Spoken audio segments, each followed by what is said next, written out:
welcome. My name is David Olson. I'm the Director of Education at Retro Report. We are really excited that you're joining us here for 2 evenings of professional learning with the goal of increasing our knowledge and finding some tools to use in the classroom, specifically looking at contemporary Indigenous history. So as most of you know, this is Native American Heritage Month during November. It's also as I share some resources that we've been putting together, including some you'll see tomorrow. Whole lot of things happen in November when it comes to some key milestones and important events in contemporary Indigenous history during the month of November. So we're excited that hopefully this will be timely for you and help make a difference in what you're doing in your classroom. So welcome everyone. Uh, Here, the bit.ly at the bottom, this shortened URL, will give you access to this whole presentation. But the important thing to know is after we're done tomorrow evening, I'm going to share both slide decks with you, links to all of the different resources that we're sharing, all of those things so that you are, leave here with, all of those resources in one place. So if you'd like to follow along, great. If you want to open this up so you can go back and peruse later, fine. But this won't be the only time that you see this here. So here is how the next 2 nights are going to work. This is, as I've mentioned, a two-part webinar series. Both days we will meet for about 90 minutes. I promise we will not go over that 90-minute mark. I know teachers in November, many of you are like at your breaking point or preparing for conferences or trying to figure out exams and stuff for your students. So we'll make sure we stick to our allotted time. The link you joined with tonight, that should work again tomorrow. It's part of the same scheduled meeting. And then our focus for this series is looking specifically at contemporary Indigenous history. One of the things we hear a lot at Retro Report when we ask teachers, what sorts of resources do you need? For a couple of years, teachers have told us they need more resources to teach about Native American and Indigenous history. And often what they tell us is we need stuff that's more contemporary, right? For folks, I mean, you might be teaching this sort of material in a number of different courses, but I'm guessing a lot of you are teaching this in a U.S. history course. And for a long time, I've heard from teachers who say, yeah, we talk about Native Americans and Indigenous people in that pre-colonial and colonial era and the Trail of Tears, and then they sort of disappear from the curriculum altogether. So part of the goal of this webinar series and the resources we've created is to provide you some tools to sort of teach beyond that. And one of the ways that we've chosen to tackle it is to identify some great primary sources for your students to use and a focus on narratives. And I'll talk a little bit more about that as we go. So first, I want to start here with a quick land acknowledgement. Understanding, during Native American Heritage Month, that pretty much wherever you go in the United States, you are on land that was once occupied and home to often various different Native American tribes. And so understanding that history of the place that you are in, I think is important. So I'm going to show you quick a great resource you can use to find out whose land you are on. It's at the link right here. Caroline, if you want to stick that in the chat, we'll give people a chance to play with this if they'd like. So I am coming to you from Madison, Wisconsin, home at a couple different points here to the Sauk, the Fox, the Ho-Chunk, the Kickapoo, the Miami people. A number of different tribes have been on this land where I currently sit. So here, I'm going to exit my slideshow and show you what this link looks like here. So you start, there's a native land disclaimer. You can go, that's a wonderful part of the world, but not anywhere near where most of us are. So here you can go and zoom in. You can also put in your address. So again, I'm always a fan of trying to make things local for students, make things personal. And so here I put in Madison, Wisconsin. We can zoom in, and it shows the different overlapping tribal groups that have called this area home, at least where I am. One of the other cool things that I really like about this map, as I was playing with it over the last few days, is if you click on treaties, you can actually find some really important and interesting information. So here, where I am in Madison, is land that in session 147, this is the point at which the land where I am sitting was ended up becoming part of the United States and into U.S. territory hands. And so one of the things you can do as you click on that information in session 147, there's a couple different rabbit holes you can take this down. One of the other cool ones, which I'll put this link in the chat as well, is to actually learn about some of those different treaties and land cessions. So here, if you click, you can either search by treaties once you know the name of the nation where that occupied the land where you are. You can then go and click on the cessions. There's some really cool stuff here. So again, 174 is where I live. You can find some additional information and look and see where on the map this is. And one of the really cool things, if you want to go even further down the rabbit hole, again, and link back to our primary sources, is you can go find these maps produced by the U.S. government. Let's see who actually produced these. Let's see, they are in the Library of Congress. They are part of the Smithsonian. Do I have to look here? Looks like the Bureau of American Ethnology. There you go. That's who produced these. And you can zoom right in. So here's where I am in Madison, Wisconsin, which was listed as part of the old Winnebago villages when this land was ceded here in 1832. We can actually get down to the date here. So again, something I think if nothing else, a great introductory activity for your students to investigate the land where they're living. Look at, what were those treaties that were signed between those tribal nations and the US government. At what point did that land actually change hands? All of those sorts of things. So, hopefully, you and your students can use that as a great learning tool. All right. So our plan for today and tonight, tonight and tomorrow night. Tonight we're going to look at this sort of push and pull with the federal government and this issue of striving for sovereignty. What are some of the ways where the United States government has tried to force assimilation, has tried to strip Native peoples of their land, of their rights, of their personhood, and then tomorrow evening, we're gonna shift focus a little bit to the other side of that and look at some examples of Indigenous activism and striving for self-determination. And so we'll see again some of that push and pull with the federal government and see how those things develop over time. So, if you have not done this yet, all of the resources we're going to share with you this evening are freely available from Retro Report. We have lesson plans, student activities, interactives, all sorts of different things, along with some fantastic videos that we're going to show.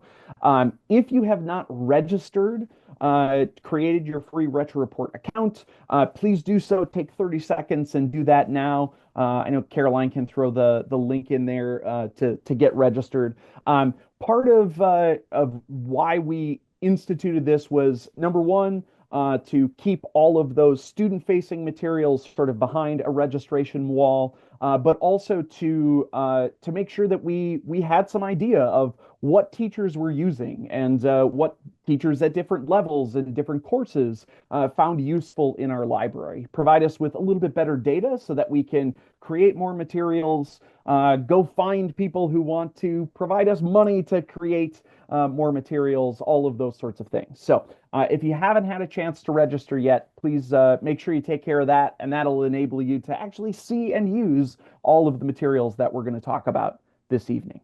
So the essentials that you need to know is that each evening here, we're going to get some grounding and a short lecture and background information. In a bit, I'm going to introduce Dr. Sasha Maria Suarez, who is joining us and will provide some of that background information for us. So tonight and tomorrow night, she has a sort of mini lecture set for us. Each night we're going to check out some Retro Report films and then some original primary source focused lessons and resources. Even if you've seen some of these resources in our collection before, we actually have brand new stuff to share with you both tonight and tomorrow that you haven't seen yet. And we also, since we're doing this as part of a Teaching with Primary Sources grant through the Library of Congress, we also want to make sure that that all of you leave here prepared to go and seek out additional primary sources, learn how to use the Library of Congress websites, find interesting things to incorporate into your lessons. And we have an expert that's going to be joining us both nights to talk a little bit about some of that navigation, how to find and utilize different resources. So, your responsibilities. I promise we're getting to the fun stuff real soon. Your responsibilities are number one, hopefully you can find something that you can use, that you can turn around and use with students and be helpful in your classroom. And then we do have a stipend available for those of you who are here. Here are the strings that are attached. They are pretty modest strings. So number one, attend both tonight and tomorrow night. We have your name. We have our registration list, so we're able to sort of cross-reference on those. And then what will happen is at the close of tomorrow evening, we will share a survey where we're going to ask you, like, how did it go? What sort of things did you find useful? How likely are you to use this in your classroom? All of those sorts of things. And then at the very end of that survey, you'll tell us to whom and where we're going to send that $75 stipend check. So I'm a big proponent of making sure we compensate teachers for their time. I know you're taking 3 hours total out of your life today and tomorrow to learn things and find things to use with your students. So we want to make sure we compensate you for that. So, and as I said, this is part of a Teaching with Primary Sources grant through the Library of Congress. Yes, so Jennifer asked a great question in the chat. Are there clock hours available too? Yes, there will be a place on that on the survey for you to indicate if you'd like a certificate sent to you as well. So, if you are new to Retro Report, I understand, we've got a mix here tonight. Some people who stumbled across this somewhere, and others of you who are longtime, power users of Retro Report. But just a little backstory of who we are, what we do. So at Retro Report, we're a nonprofit, nonpartisan organization, and our medium is we produce short-form documentary films. Our goal in doing so is to try to connect past and present, to give context for what's happening in the news today, or to connect those unique and interesting and important stories from the past to explain here's how they're still relevant to us today. And you're going to see a couple examples this evening. My hope is that what you come away with is that we tell good stories, that we tell honest stories, we tell powerful stories, with the goal of trying to help all of you, you and your students, become more knowledgeable, critical thinkers, ready to participate in this representative democracy. And we have resources that are great, spanning social studies, English, along with science courses as well. In all, you'll find over 300 films available on our website, all of which are entirely free. We create new resources pretty much every single week that we push out to you and are all freely available for you to use. This evening, tonight and tomorrow, we're going to explore this collection, our contemporary Indigenous history collection. There's 3 different films, several different lessons. I think we have 4 or 5 different lessons now across those films, and some other brand new resources, like I said, that we're going to show you. So, it is now my great pleasure to introduce our guest lecturer who will be with us tonight and tomorrow, Dr. Sasha Maria Suarez. Dr. Suarez is a professor at the University of Wisconsin-Madison, so just right down the road from me. Well, it's 20 minutes down the road, but real close. I'm on the far southwest side, Dr. Suarez.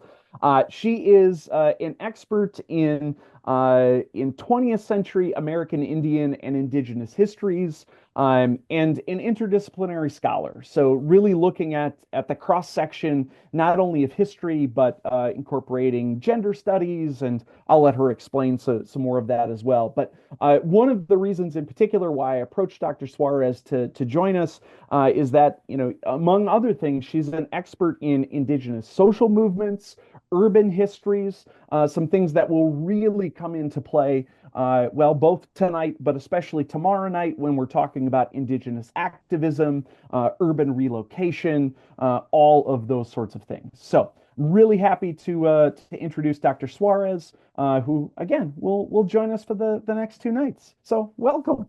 Bonjour, Anine, everyone. Hello. Thank you, David, for that introduction. Just a little bit of positionality for myself here. I am White Earth Ojibwe. Our nation is located in north central Minnesota. I am the second generation in my family to grow up in Minneapolis, which is Dakota homelands. And I currently, as David said, teach in Madison, which Ho-Chunk people call Dejop after the Four Lakes. This land was ceded in 1832, but Ho-Chunk people continue to maintain their relationships and connections to this landscape to this day. And I try to work as closely as possible with them to ensure that my teaching is aligned with their values and goals for both Native and non-Native students at University of Wisconsin-Madison. My research is very much focused on Indigenous women and activism, which I think you'll see a little bit today, as well as certainly tomorrow evening as well. Today, I'm going to kind of focus a little broadly to begin with and kind of zero in on one particular kind of assimilation policy that was pursued by the federal government in the 19th and 20th century. But this is just one example, given the short amount of time I have.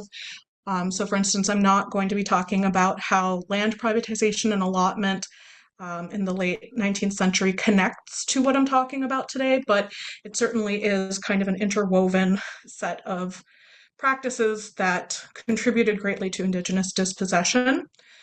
But I'm going to start here kind of with some framing that I find helpful when talking about Indigenous histories. I typically start out saying a few things, and I'm going to share those with you tonight because it's really difficult in my experience to have a compartmentalized conversation about the topics we're looking at here without acknowledging the unlearning that has to be done when talking about any aspect of Indigenous history in what is today called the United States. So the first is that you cannot understand contemporary Native experiences without understanding Native peoples as sovereign. Our identities are not just racial or ethnic. The political status of tribal nations existed before the US, and it has been reaffirmed through treaties, legislation, and US courts. I say this particularly because historically the US, as their European predecessors had also done, prefer to speak about Native peoples as racial groups, a practice that has been embedded in a racial hierarchy of colonialism. The second thing, relatedly, is that Indigenous peoples defy the mythologizing of American exceptionalism. The story of this country, which I'm sure many of us are familiar with, begins with pilgrims, typically, and Native peoples, and it ends with the inevitable passing of Native peoples into the past. This is the narrative of manifest destiny, which is rooted in the doctrine of discovery and of the righteous progress of colonialism across the continent. Most texts until recently, and in some cases continually, don't discuss Native peoples after the year 1890, which is both the year the Western frontier was deemed officially closed by the US Census Bureau and the year of the massacre at Wounded Knee, in which at least 150 Lakota women, elders, children, and men were killed by the US 7th Cavalry. But of course, Native peoples have never gone anywhere, except perhaps out of contemporaneous American imagining. We and our nations were written out of current conversations, except for when the government sought to solve the quote, Indian problem. The Indian problem has shifted over time, but generally has encompassed the question, what is the US going to do with Indigenous peoples? From its earliest conception, when American colonists signed a treaty with the Lenape, federally recognized as the Delaware Nation in 1778, until the present moment, the question has always been how to deal with Indigenous rights and sovereignty. In that first treaty, the US pitched an idea of a separate Lenape state within the Union. At the same time, founding fathers like Thomas Jefferson articulated forcible removal from their homelands. This practice of removal, which is best embodied by the 1830s removals known as the Trails of Tears, often argued that forcing Native peoples out of their homelands was for the best, even a generous or kind thing. Another alternative from the outset was assimilation, the rendering of Native peoples into, quote, civilized people within the American body politic. All of this also to say this does not include the approach that was extermination or the killing of Native peoples. So this leads me to the third thing I say when I start discussing Indigenous history, and that is colonization functions through the devaluation of Indigenous knowledges and lifeways, and it relies upon the positioning of Indigenous peoples as inferior through a purported savagery. This devaluation, as it has been articulated throughout US history, has reinforced the notion that Native peoples were childlike, that they were prone to base animal behavior, that they could not understand nor be treated as capable of making their own decisions. Today, I think we as a nation like to think we've moved beyond this notion of Indigenous inferiority, but we haven't, not really. The structuring of contemporary conversations around Indigenous peoples still carry the vestiges of these more blatant conceptualizations.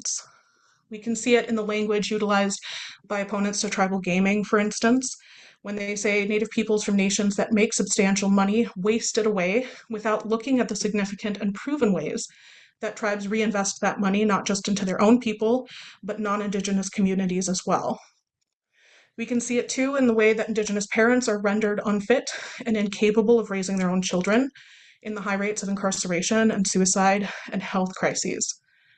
And yet, so rarely do these issues get a proper examination, an examination that explores and explains how centuries of first European and then American colonization have placed our peoples, our communities, and nations in these very situations. So now I turn to Indigenous knowledges themselves. Or to be more specific, I want to ask you to think about the way we conceptualize education when it comes to Indigenous peoples. Here I'd like to draw upon the work of my colleague here at UW-Madison, Dr. Matthew Villeneuve, and Dr. Meredith McCoy at Carleton College, both Turtle Mountain, Ojibwe. In a piece they wrote for the History of Education Quarterly, they disrupted what they termed the education schooling paradigm by describing schools, particularly as they operate in relation to American Indian, Alaska Native, and Native Hawaiian peoples, as a tool of colonialism. This practice of equating education with Western-style schooling formalizes an expectation that education occurs in classrooms, and for Native people, the classroom has historically been a place of emotional, spiritual, cultural, intellectual, and physical violence. But what if we think about Indigenous practices of education as they have always existed, the transmission of knowledges across generations? This leads me to the final thing I say when I begin discussing Indigenous histories, and really it's more of a challenge and a statement. Indigenous peoples are not victims. I think it's really easy to think of Native peoples as victims of all the ways that colonialism has damaged or destroyed or enacted violence upon us individually and collectively. But I always ask that people, students or otherwise, challenge themselves to think beyond this narrativization and see the ways Indigenous peoples have undeniably experienced violence and also how we've survived it through resistance.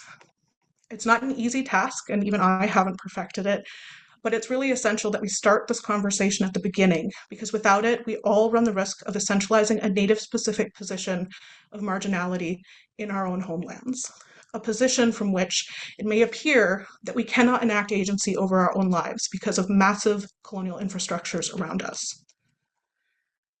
So last month, I lectured on Indian schooling as part of broader US assimilation policy in the 19th century in a class I'm teaching, so this is timely.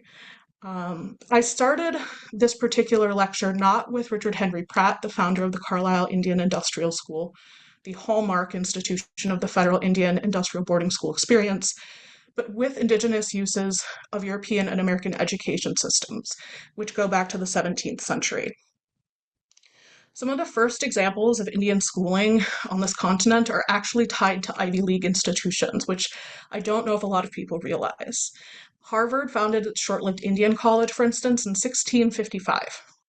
And what is today New Hampshire and Indian College was founded in 1769, and that school today is called Dartmouth.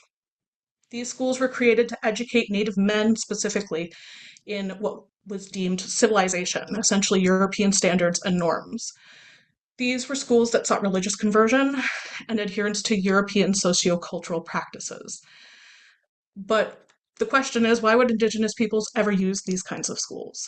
The answer is perhaps more simple than is expected: to understand and be prepared for more interactions with colonists. In my experience, it usually shocks students to learn that Native people have been using non-Indigenous education to strengthen their communities and nations since before the US was founded. Indeed, some of the most notable American Indian figures from the 17th and 18th centuries were men educated in colonial institutions.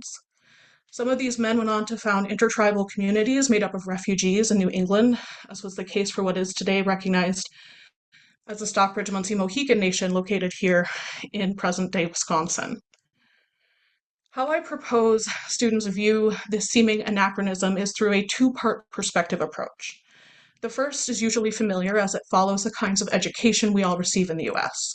This is the perspective of non-Indigenous peoples seeking to expand their own landholdings, limit Indigenous control, and diminish the potential cost in lives due to Indigenous armed resistance. This perspective has shown that education through schooling can civilize Native peoples and move them farther away from a primitive state. The argument went: schools taught Native people how to be modern humans.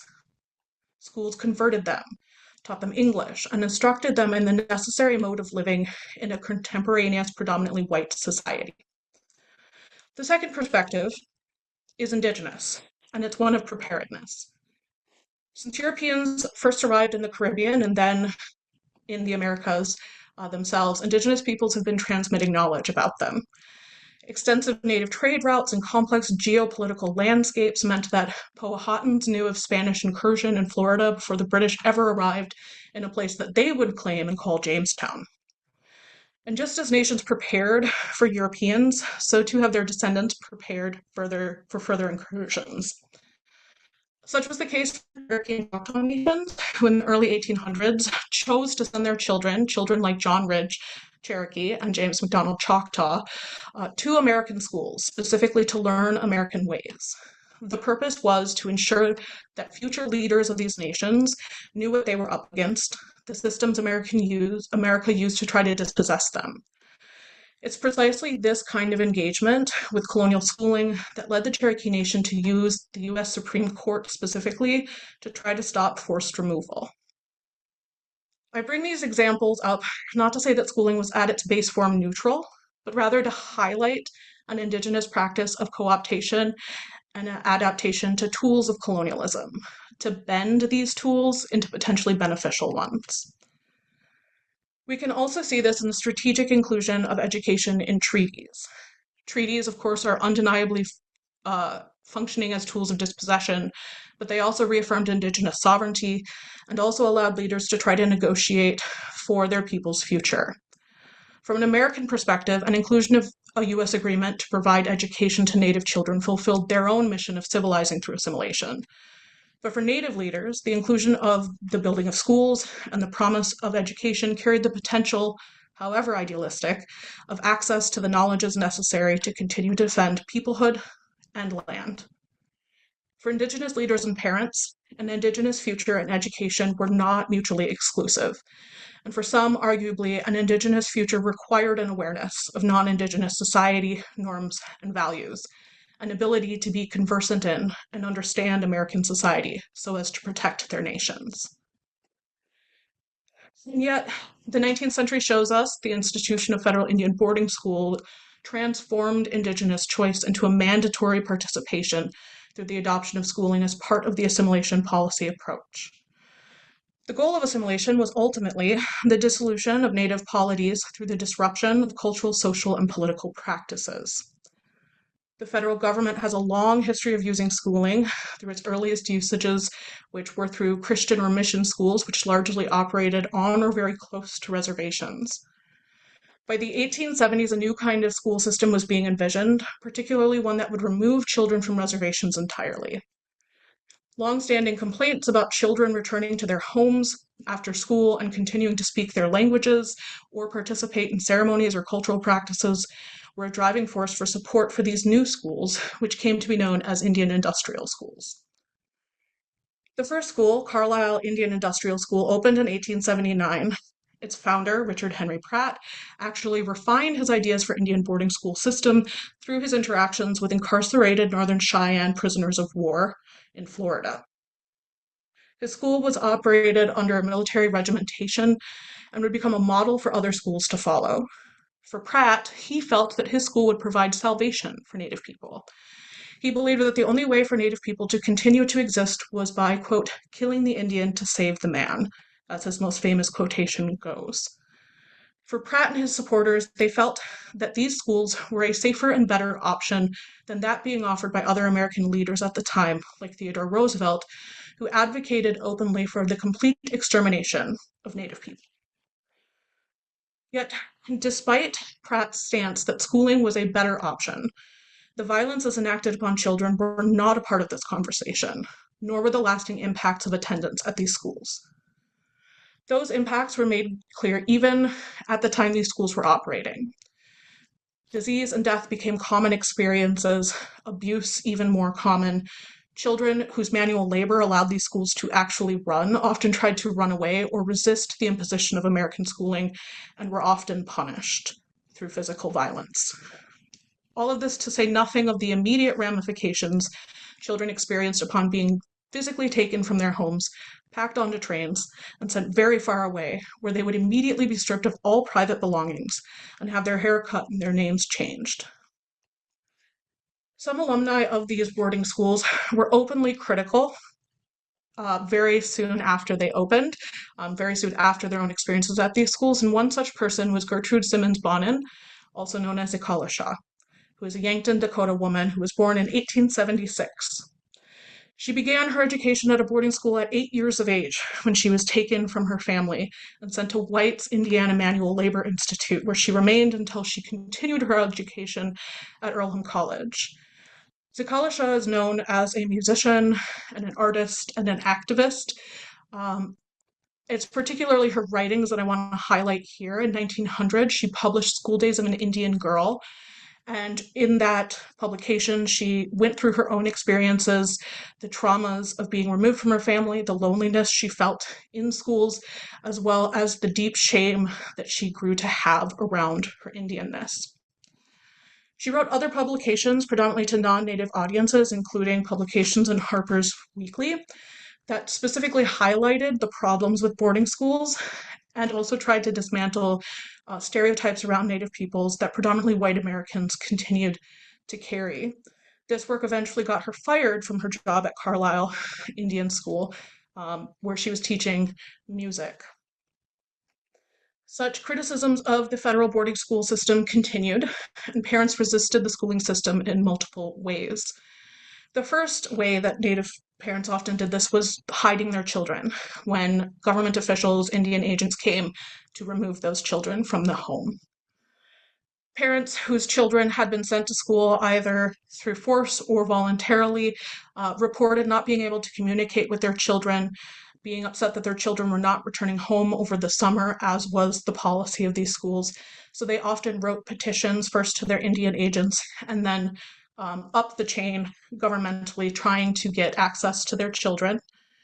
In addition to this, some parents came together as a group and decided that they were themselves going to try to force some connection, as was the case for a group of Lakota parents who went to a boarding school in Rapid City where their children were, and they literally established a camp in the hopes of seeing their children and also trying to communicate their need to see their children to the school administration. So it's impossible to go as in-depth into this history as it deserves, given the short time that we have here. But I also want to highlight one final thing, and that's, of course, that boarding schools continued well into the 20th century. And many of the activists who organized around Indigenous self-determination in the 1960s and 70s were survivors of these boarding schools.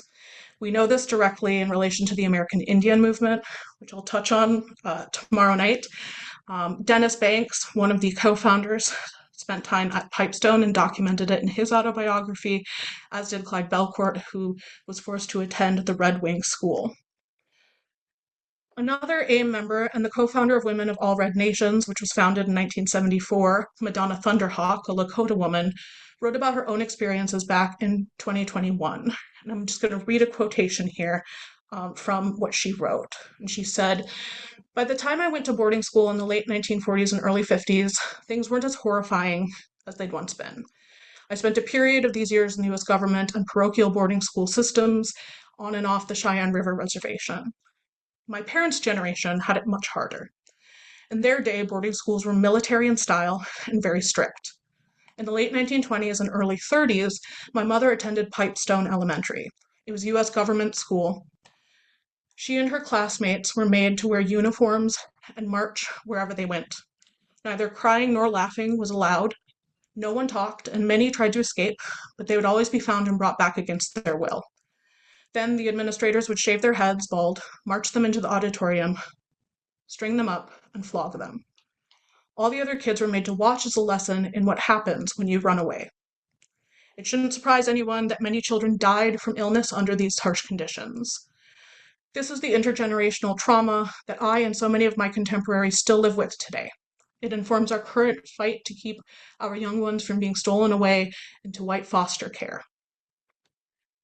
So Thunderhawk's words there emphasize some crucial facts about Indigenous experiences around the topic of education today. The first is that intergenerational boarding school experiences continue to impact future generations. This impact by activists such as Thunderhawk and also by their own lived experiences led directly to their organizing around the issues of adopting out, a term that describes how Native children have been removed from their families and placed with predominantly white families, either through fostering or adoption. And this practice, which has been ongoing throughout American history, really became very, very visible in the mid-20th century. There's a correspondent to that in Canada that's called the 60s Scoop. And it's probably not much of a coincidence that this also coincided with the slowing down of boarding school education and institutions as a whole. So this new kind of removal of Indian children under the same premise that Native parents were inherently poor and could not raise their own children is really a replication of the same kinds of language that were used against Native parents in relation to boarding school removal. For activists like Thunderhawk, who were organizing around this seemingly new visible trend of removing Native children from extended families and their tribal nations, adopting them out, this particularly led to the passage of the Indian Child Welfare Act in 1978. This act, which has recently been upheld by the Supreme Court, has been challenged routinely since it was passed because it prioritizes placing Native children first with extended family and then members of their tribal nation before anyone else has the opportunity to foster or adopt these children. And the goal of it is always reunification with parents. So these arguments that have been going on since it was passed in 1978 have been kind of laid out by Cherokee journalist Rebecca Nagel in her podcast, This Land, which is excellent. If you have not listened, there are 2 seasons. And in particular, these arguments center around how ICWA, as it's called, is discriminatory, precisely because it does not privilege non-Native, predominantly white foster or adoptive parents. These arguments reduce children's political status as tribal citizens to racial identities in direct conflict with tribal nations' sovereignty. ICWA's existence is important precisely because of the multi-generational experience of child removal, which is violence against children, their families, and their nations. And its passage and protection has always been the result of Indigenous nations and peoples actively choosing to resist colonization. I'm going to stop there for now. Hopefully I didn't go too over time, but thank you all for listening. Thank you so much, Dr. Suarez. And I know we coordinated on this some, but in particular, I think you really teed up well, some of the materials that we're going to get to, since we have a film about boarding schools and a film about the Indian Child Welfare Act that we're going to take a look at yet this evening. So, Dr. Suarez, I don't know what your schedule is like, if you're sticking around for the rest of this, or if we're going to see you tomorrow. But if folks have questions for Dr. Suarez, feel free to put them in the chat. I'll find a way to sort of get them to her if you do have to leave this evening. You can take a look at. Otherwise, if you're still around when we get to the Q&A portion, that would be great. I'm sure there are people who will have things to ask of you. So with that, we are going to dive back in. We have our some of our background and grounding for the evening, and now let's take a look at how this translates to some resources that we've been able to put together for you. So here, the two sort of big picture questions that we're addressing this evening are: what are some of those means of assimilation used by the federal government against Indigenous peoples? How did they attempt to assimilate? And then what were ways that Indigenous peoples asserted their agency in this? Again, we'll see much more on the activism side tomorrow with those resources and with Dr. Suarez's lecture. But here, even as she mentioned, that agency, that activism is always there, and so sometimes it takes looking for to figure out, in the midst of what seems like a great deal of trauma, where are places where Indigenous peoples are attempting to act in ways to better themselves and to better their situation. So here, the first film I'll show you here, again, these, like all Retro Report films, generally are in and around 10 minutes. I think both the ones I'm going to show you tonight clock in at around 11 or 12. We're going to watch just a chunk of each of them. We're going to explore some of the resources, all of that sort of thing. So this first one is Forced into Federal Boarding Schools as Children, Native Americans Confront the Past. The remains of more than 200 children have been located. Hundreds of human remains in unmarked graves at 2 Indigenous residential schools in Canada. Just as it happened in Canada, many Indigenous children here in the United States were taken from their families and sent to boarding schools. Until now, the devastating and at times fatal history has never been fully investigated. There was 23 kids that died when my father was at Chamawa boarding school. Some of them were killed running away. It says here, killed by train while running away, gunshot while running away. For years, Denise Lajmodier has been researching the sprawling network of Native American boarding schools used by the U.S. government to assimilate Native children. This is a photo of my grandfather and his sister at boarding school. Grandpa's 9 years old. I'm not sure how old his I want America to be aware of what happened to us. I call it America's best kept secret.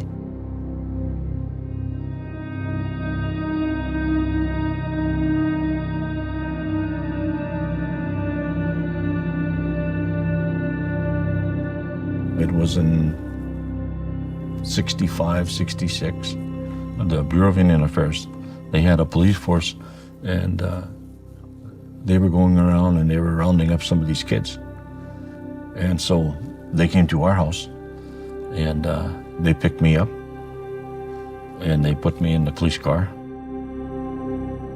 I was 11 and going on 12 when that happened. They put us on a bus, and we're going to this boarding school, Mopton Indian boarding school. I wrote down a couple of words when I tried to explain, trying to describe my experience there.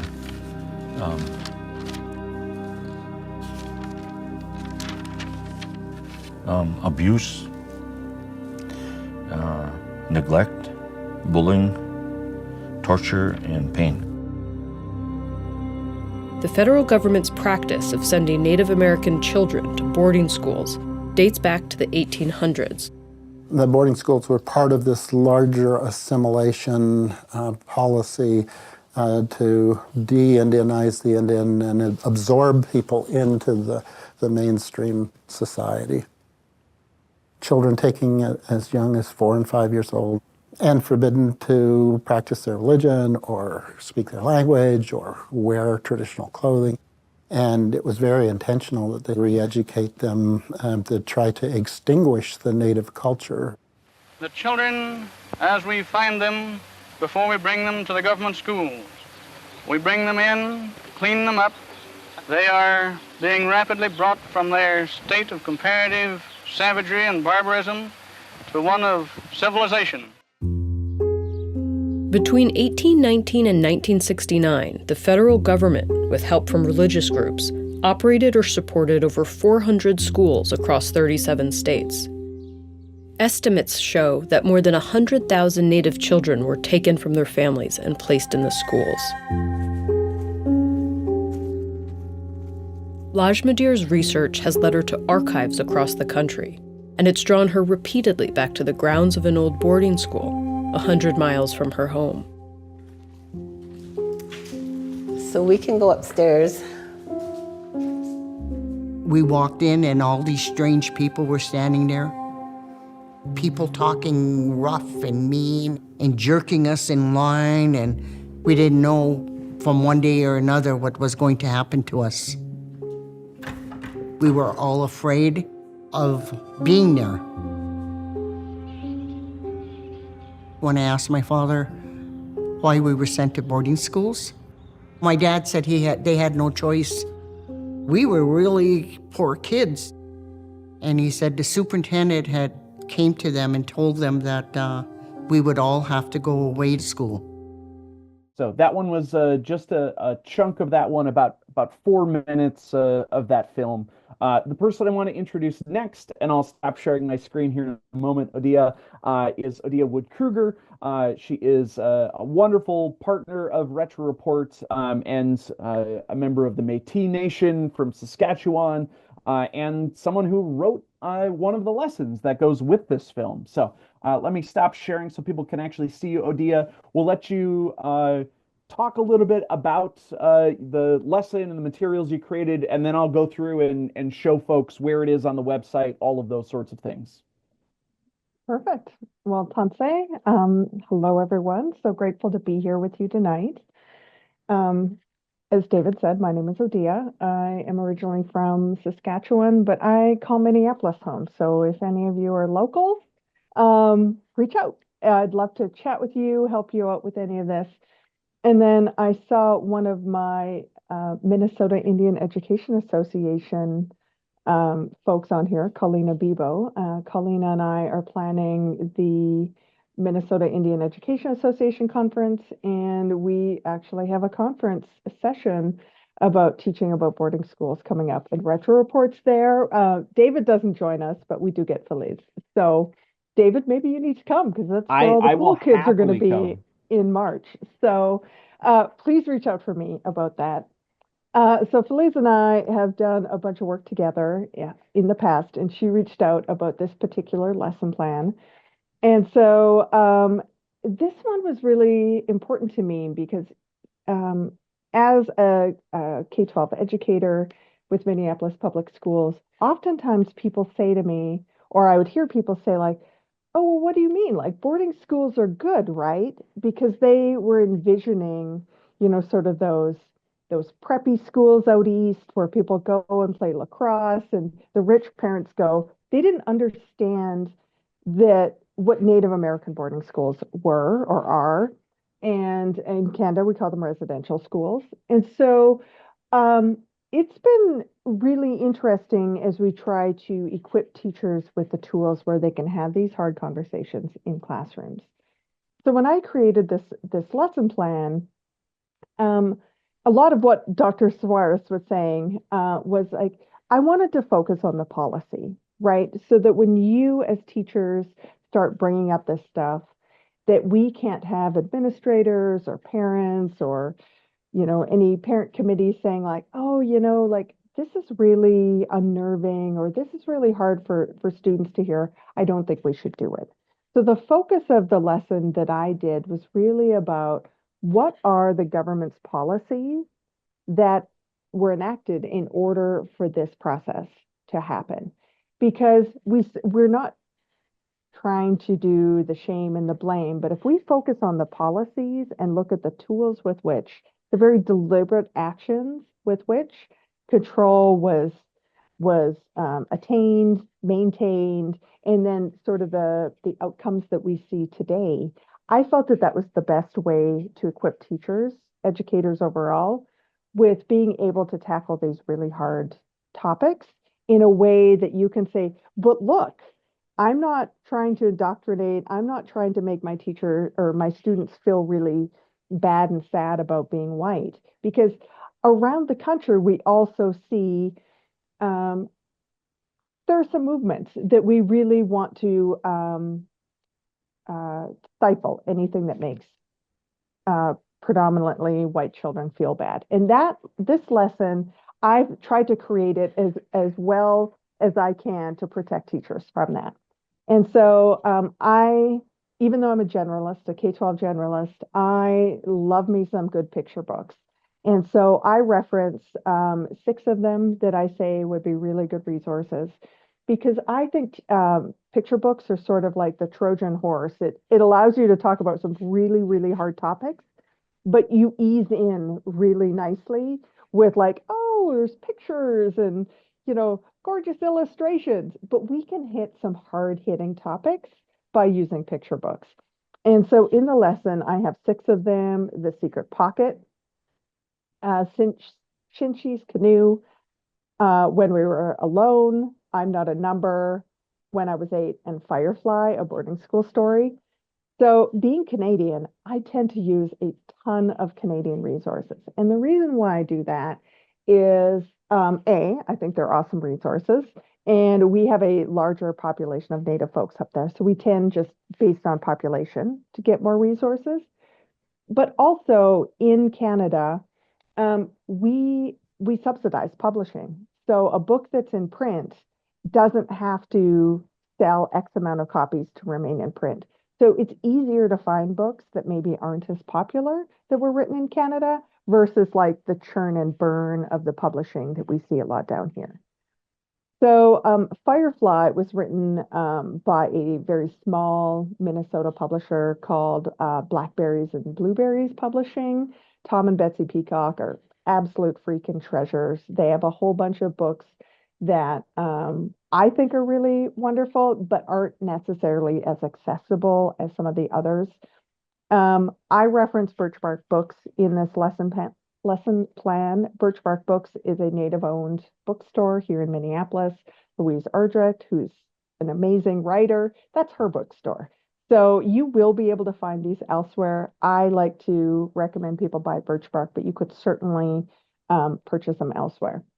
So the tools that I have provided you are time cards, because I really want you to focus on those assimilationist policies. And you, depending on the age level of your students, you could have them work in groups. You could also do them in sections. what I want students to really think about, and this would also be really great professional development for teachers, because it's shocking to see the dates when when you learn the dates of when these things happen. Like Dr. Suarez talked about the Religious Freedom Act, like that's 1978. I was born in 1977, right? So I was like, that's pretty crazy to think that it's not that long ago. The Esther Martinez Language Revitalization Act was 1990. So like these are not very long ago. I know a lot of students will be like, oh my gosh, that's a million years ago. But for those of us teaching it, it's pretty surprising that they're not that long ago. And so another thing we can focus on is, even though we're building up some of the good things, ICWA, Religious Freedom Act, Esther Martinez, things like that, what do we have to rebuild because of the very deliberate dismantleization of Indian culture, Indian community, excuse me, things like that. So I've given you the tools that I really think will help protect you, but also help you teach a really in-depth lesson, which can then be used for other things like talking about ICWA, talking about the AIM movement, and so to really give you that complex background, because this isn't just a point A to point B. When you start learning about Native content, you'll realize it's really more like a spoke. You'll hear that, you'll feel that, or learn that core concept, but then everything branches out from there. So the more you learn, the more I hope that you'll get outraged and want to talk about this and find these tools that Dr. Suarez was talking about, that Retro Report is providing. I do want to provide you with a link, and I understand that probably most of the folks are working in social studies or some other discipline other than language arts. But part of my work here in Minnesota, I worked for the Shakopee, Metawakan, and Sioux community, and they, as part of this narrative change campaign, I helped align a suggested book list to Minnesota's English language arts standards. And I know some of you are probably like, well, wait, like I don't live in Minnesota. Why do I need this? The core of this guide is I've recommended 550 Native American resources, or either written by Native folks or ones that I really think would be great for teachers to have. In there, I've also created topical lists for you. So of those 550 resources, if you say, well, I'm really interested in a coming of age story or a boarding school or Ojibwe resources, you can actually flip to the topical list as well and see all of the ones that I've said in there. And so the document itself, 147 pages, it's an absolute tanker. But I wanted teachers to be able to, again, not have to worry so much about the thing that they need, and then be able to use them in their classroom. So excellent. David, I could talk books all day. And so let's I don't want to do that. Yeah, people are already asking for the list, so let me show folks how to find it, and we'll get right there. You guys are seeing my screen, correct? I feel like Zoom updated, and now stuff's all over the place. All right, so if you start at retroreport.org, the easiest way to find all of our resources is if you click right here on Explore by Topic. That will bring you to the full library of all sorts of films where you can search by subject, you can search by topic, you can type in. So here, for example, if we're looking for boarding schools, right? If I start typing in boarding, we're going to find it right there. Or if you've got some time on your hands and you want to go down a rabbit hole, just begin searching and scrolling through to see all of the amazing film resources that we have. So here, this one, Forced into Federal Boarding Schools as Children, this film that we just saw the snippet of, this is the video page. It's embedded right here from YouTube. As we scroll down, there's a description. One of the things I want to point out, because I often hear from teachers who try to use Google auto caption, and if you've ever tried to do that, it's pretty much garbage. So don't do that if you can help it. Although providing captions for students is great for language acquisition. All of the Retro Report films, we upload our own caption file, so it is accurate, it is timed correctly. The other thing that you have access to is the full transcript right here. So this is always available right in the same spot. The thing I really like about this is we cite our sources as well. So whenever we're using archival footage, we're telling you where that archival footage is coming from. Whenever we have somebody new who's talking to you, we provide that lower third. We tell you who they are, what their background is, all of those sorts of things that are showing up on the screen. And then, as I wait for it to go backwards here, you can also jump right to the lesson plans. Now, if you get here and you're like, whoa, wait a minute, Dave, it's not showing up like I thought it would, it probably means you're not registered or logged in. So what'll happen is if you're not logged in, you'll get to right here and there'll be a box that says register for all of our free resources. So here, this is where you can find it. As we scroll down, we've got the first lesson plan here that Odia was talking about. So the lesson plan document, this is the teacher-facing document, the one that you're going to want to use to figure out, what am I going to do with students? Who would I use this with? How long is it going to take? What are my essential questions? All of those sorts of things. This is also where we have the full list of those picture books that that Odia has recommended that go with this lesson as well. So Secret Pocket, Shinchi's Canoe, When We Were Alone, I Am Not a Number, When I Was 8, and Firefly, A Boarding School Story. So those are the ones that that correspond here. If you click on the student activity, as the name would suggest, this is the student-facing document. So this is what you would want to use directly with students. However, you're going to want to make a copy, right? So go click on File, make a copy. And then the great thing here is that you can make whatever changes and adjustments that you want to this activity. If you're trying to hit a particular state standard and need to adjust a question or include something else, great. If you're like, I only have time for a chunk of this, great. Make your own copy and remove what isn't going to work for you, okay?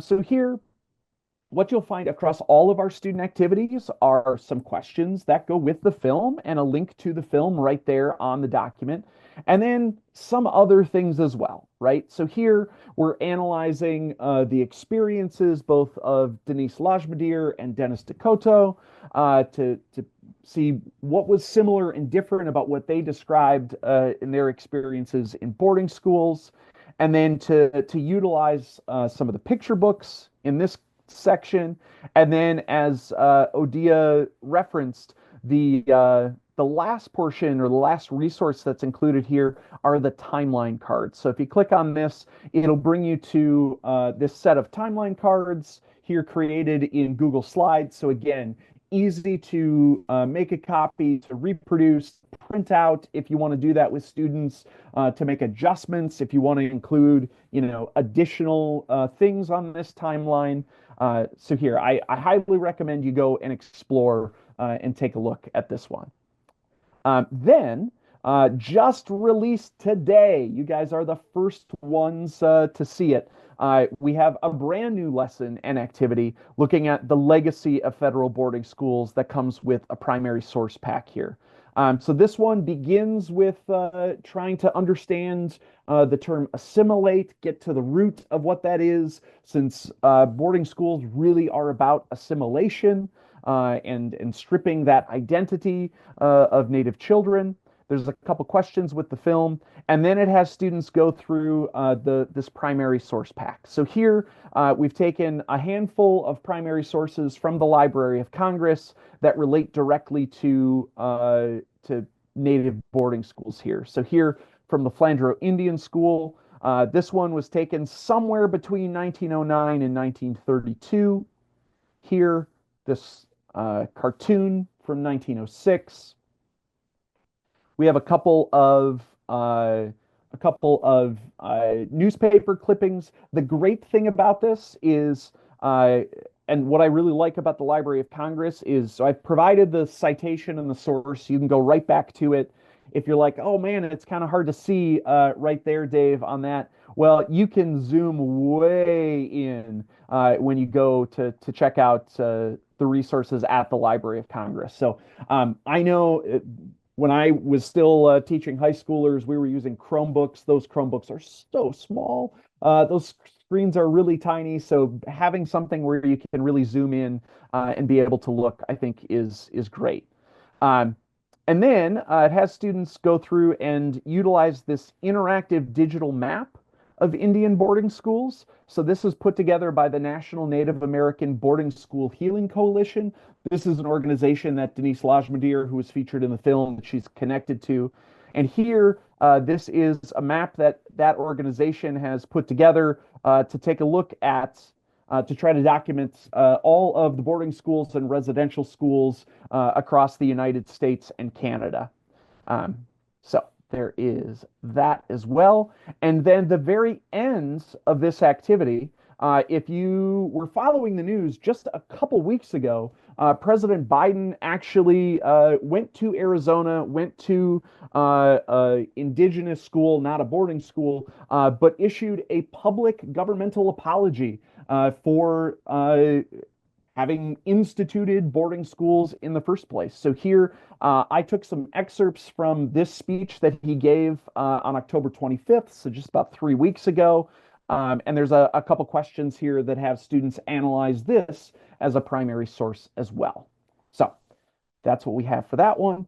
So some great resources. Hopefully those can make their way into your classroom, whether you're teaching civics and government, U.S. history, English ELA, that sort of thing. So, David, I'm going to jump in real quick. Yeah. One of the documents folks need access to. Yeah, it's the lesson plan. So just wanted to give you, the primary resources work. Okay.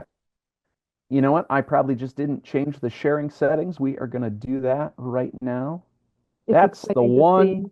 How jazzed people are to get in there. So I know. You just got to strike while the iron's hot. Listen, I love it. I love it. All right. So next one, we're going to watch a short clip here. And then we've got a couple other things to accomplish tonight. So this one is about our film looking at the Indian Child Welfare Act.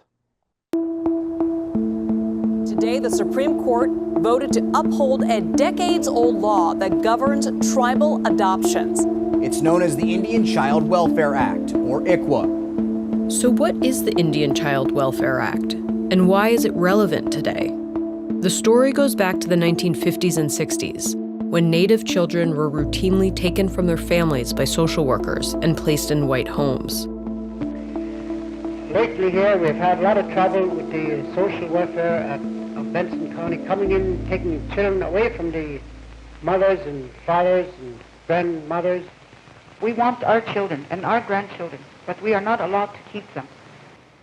We call it the scoop era because your children weren't safe playing in their front yards. Your children weren't safe walking home from school. When a new car comes into the yard, they run in the house, and Mama, are they coming after us now? And they're always, every day and every night, when a car comes, they're afraid that they're coming now to get them. Because they hear the talk. Native families were basically under surveillance by social welfare agencies, and they used any excuse they could to remove Native children. Back then, there wasn't any running water. There was no electricity. So if you have a caseworker coming in and seeing somebody living what they thought not in very good living conditions, and they had kids, they would remove those kids. My very first recall is being lifted into the window of a red truck and placed between two strangers. And the smell of the skin of the woman next to me, the smell of the dust of the man, when these became my parents, my adoptive parents. Starting in 1968, I was tasked with trying to determine what was going on with tribes nationwide. Virtually every tribe in the country was experiencing somewhere in the 25 to 35% out-of-home placement situation for all their kids. There was frequently not an allegation of child abuse, almost never a child abuse. Child neglect, yes, neglect by the lights of what these caseworkers or social workers wanted to define as neglect, which was almost always conditions of poverty. They weren't doing the same thing to white poor folks. They weren't doing that. I'm going to stop it there. We got, again, a short snippet. This one clocks in the full film just under 12 minutes. We saw the first about 3 minutes here. And let me show you this one as well. So again, if we're at our video page, this one, if we search for Indian Child Welfare Act, this one is called "In the Long Fight to Protect Native American Families, a Law Stands Guard." So again, what you'll find here, the transcript, you can jump right to the lesson plan, which is down here, a full lesson and student activity that goes with this one.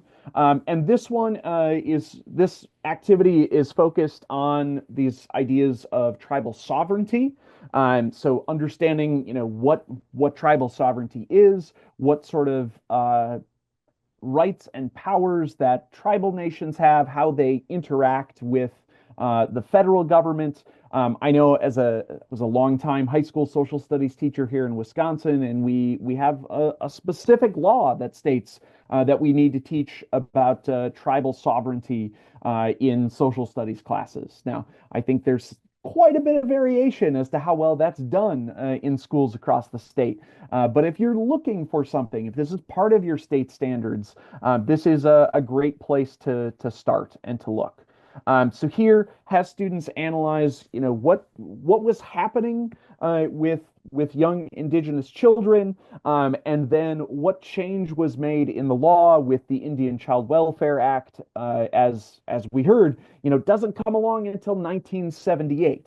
But what change is made in the law, and how does that impact this sort of grappling for power between tribal nations and the U.S. government.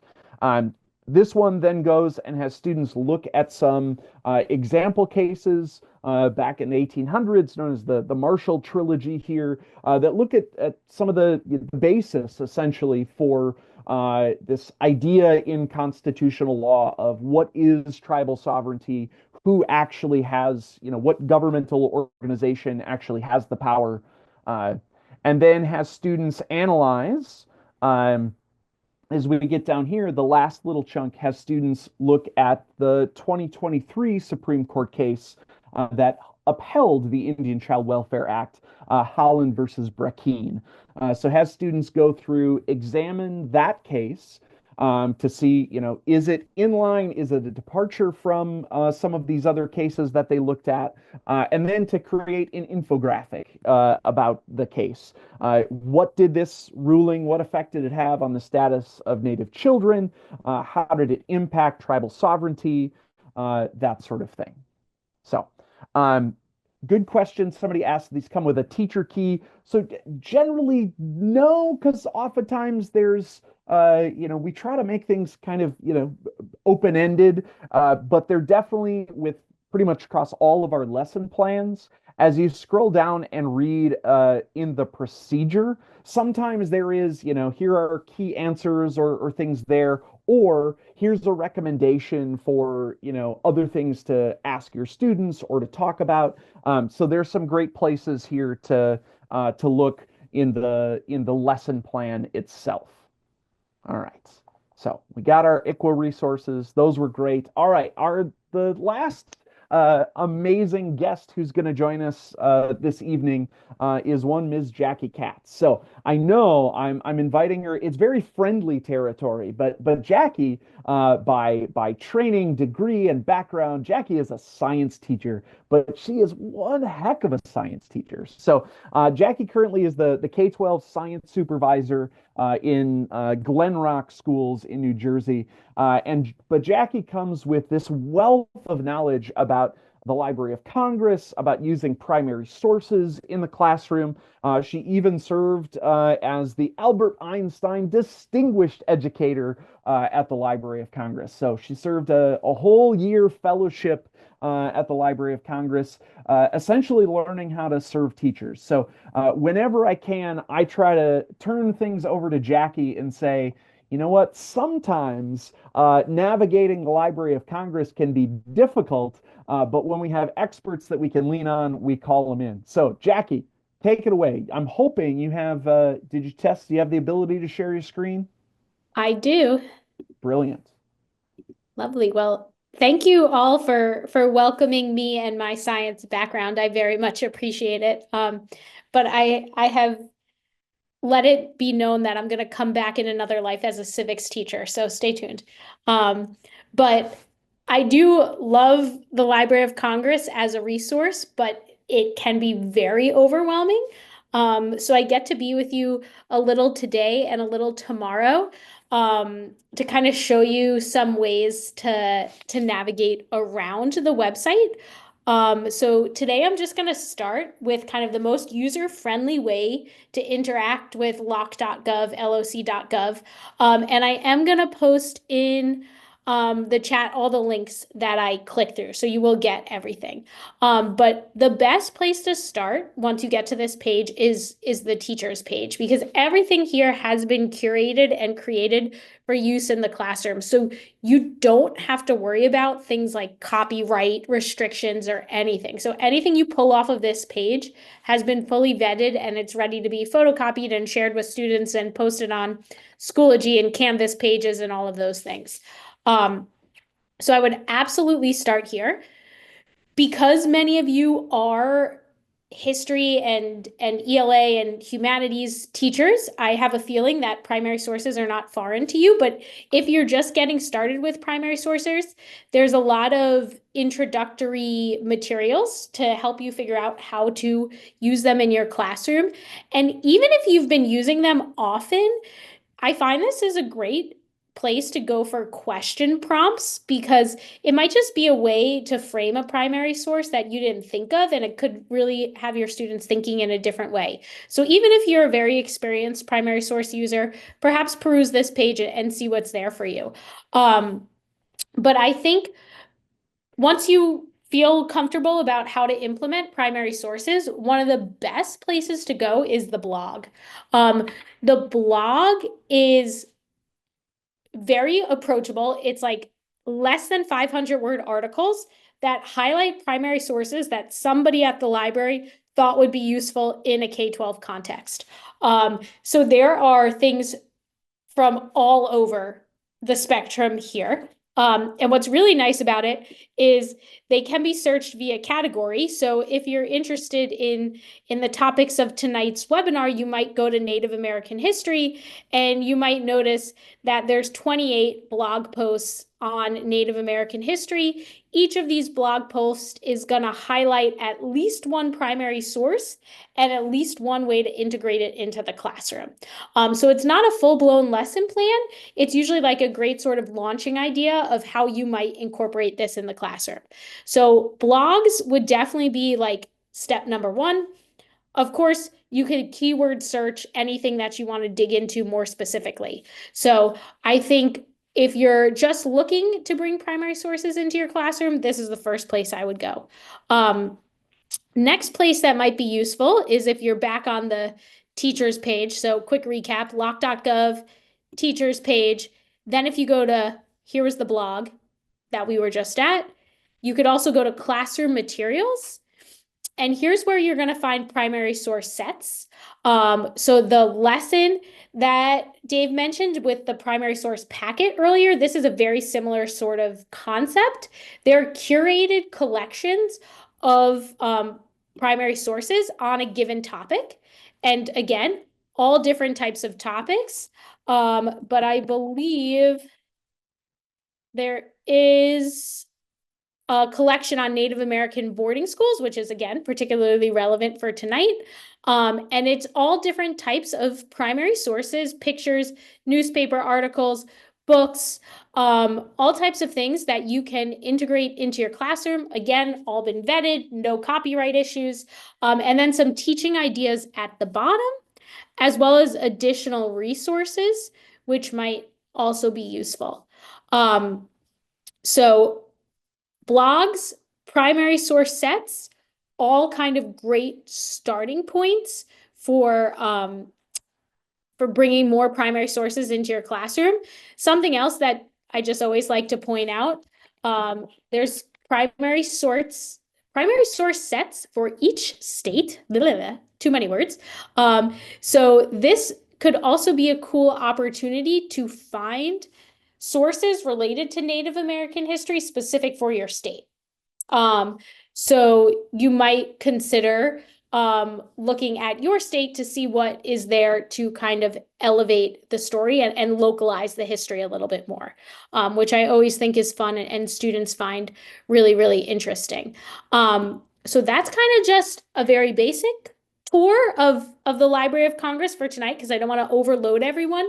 My plan tomorrow is to kind of show you some of the spaces that are not directly made for educators, but are great if you're looking to go down like a rabbit hole of crazy, which is always so interesting. So I will definitely highlight some of those other kind of hidden spots on the website that you might find useful. But before I disappear, I'm going to make sure I drop this document in the chat. Everything that I talked about tonight and many of the things I'm going to talk about tomorrow are on this document. And I'll probably add to it now that I heard a little bit more about what you've been talking about and what might be relevant between now and tomorrow, so you have access to all these sources. But I will turn it back over to you so I don't keep people up past their bedtime. There you go. Thank you so much. And yes, you can click on it there from Jackie. I know she'll share it again tomorrow. I will also share the link to that document when I follow up tomorrow evening with all of the resources that we've shared along the way. All right. So as we get to our wind down Q&A reflection sort of thing, I'm going to put a link in the chat there for a Padlet, so that if you want to populate that, if you have ideas, thoughts, questions about materials, things that you saw, things that, places where you might want to use this in your classroom, great. If you have things, questions about or thoughts about Library of Congress navigation, I know Jackie gave us a great, sort of whip through of some of the basics. And then if you have thoughts about, how this went today, that would be great for you to share. I will be sharing, hopefully right after we're done here this evening, all of the resources that we've used both last night and tonight. Again, if you want to grab this shortened URL right now, you can. That'll get you this the slide deck for this evening. Although we are going to be sharing that with you later this evening as well. All right. So, reminder tonight, after yesterday, learning about some of that push and pull with the federal government, with indigenous tribes, looking at the legacy of boarding schools, looking at move in a positive direction with the Indian Child Welfare Act. What we're going to see today is a little bit more of that advocacy, that activism, that striving for self-determination. In fact, a lot of what we'll talk about this evening and examine some of these events happens in what's generally referred to as the era of self-determination in Indigenous history. So the goal will be to learn, about how Native communities, tribal governments, Indigenous peoples in general found ways to push back and to advocate for themselves. So as a reminder, like I said, all of these materials will be made available, or currently are available, on our website. We're going to be adding the recordings from these webinars. So, if you run into someone later on down the line who you're like, hey, there was a great thing I was part of, learned a lot. You should go check out, what they have to share. Check out these mini lectures by Dr. Suarez and some of these resources. You'll be able to point them to the Retro Report website. And then there is also a stipend tied to attending and being part of both of these nights. In order to receive that stipend, there's two important things you have to do.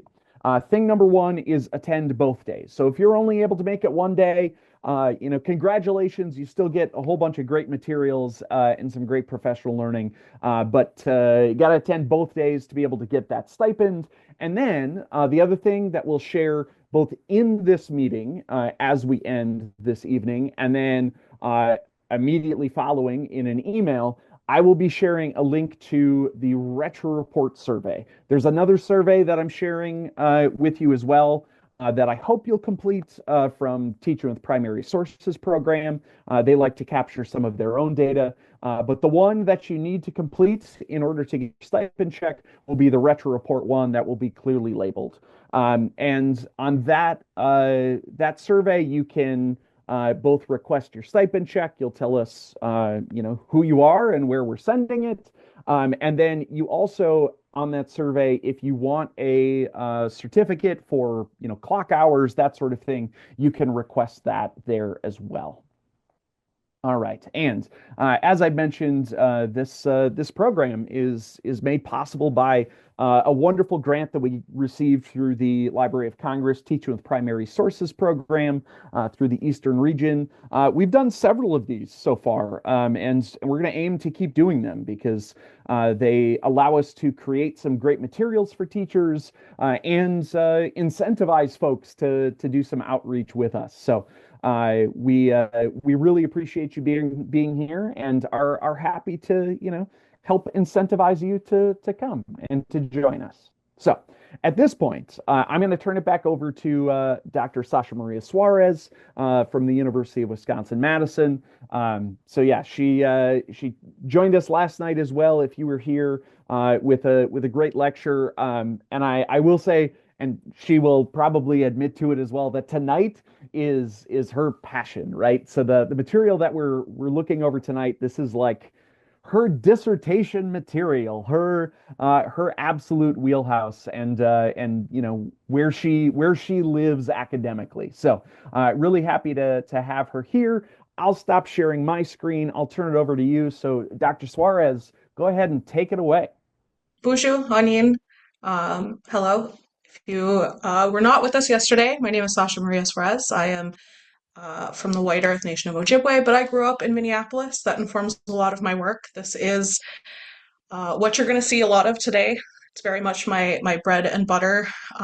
Much like yesterday, I'm going to kind of start out here with a little bit of framing and how I like to kind of begin conversations around 20th century activism in particular. So I typically start with a conversation about Indigenous urbanization. This is really necessary, I find, because a lot of students, a lot of, American people who are not familiar with Native history or Native lifeways generally don't have a good understanding of what Indigenous people's experiences are with urban spaces and with cities. The kind of mythologizing that we tend to get in the American education system is that Native people were roaming around an untamed wilderness and that they were, basically unsettled. But this isn't true.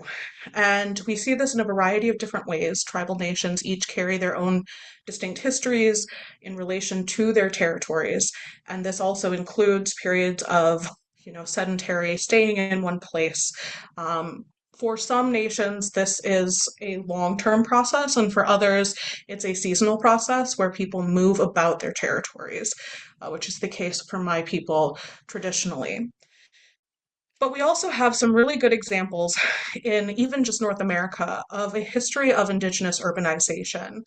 And I typically highlight that by talking about Cahokia and some other examples. But tonight I'm just going to focus on Cahokia, which is, you can see a recreation by UNESCO here on the screen. And Cahokia was, by all accounts, an Indigenous city that existed near present-day St. Louis from about 1800, peaked in about 1100. The statistics usually go that at its peak, it was bigger than the city of London at the exact same time, which we tend to not think about when we think about Native people.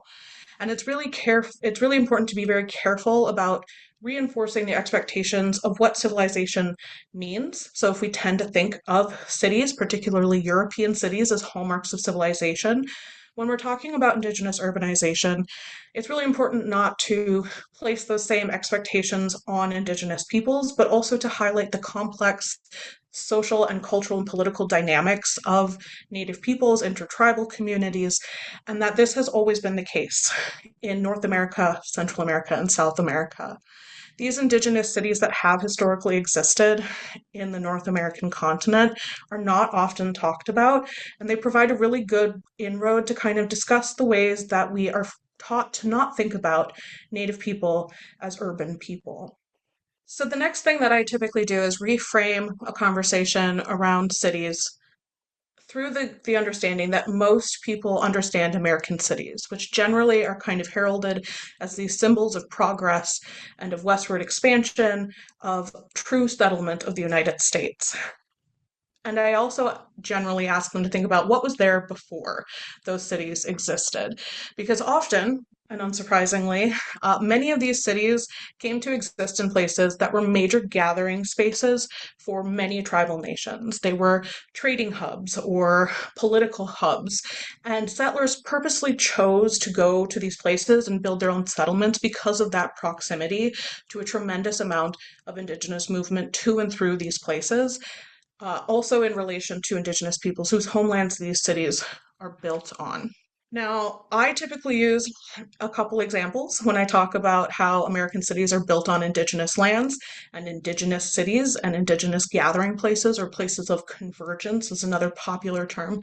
I typically choose Minneapolis because it is a place that I am most familiar with, having grown up there, and it is Dakota homeland, through which Ojibwe peoples had regular interactions. I also use Dejo or Madison because I've come to understand that a little bit more. But Indigenous Chicago is one that I think is also very accessible for a lot of people to understand, particularly the idea of what Chicago is today, but acknowledging that even the name Chicago itself comes from a Potawatomi word. Chicago is built on lands that are recognized as Potawatomi lands, but it is shared land that people have experience with outside of Potawatomi, though they have the most clear legal ties to that land. On the screen here is a very recently released project by the Newberry Library, which I'm promoting because I think it's amazing. It's part of a large project put on by the Darcy McNichol Center there, and it's a years-long project working with Indigenous community in Chicago as well as Potawatomi people to really think through how Indigenous experiences in Chicago have shaped the city of Chicago itself. So this particular website is part of it. There's also curriculum, resources, maps, and also an exhibit that is currently up, though I believe it's only up for another month or so.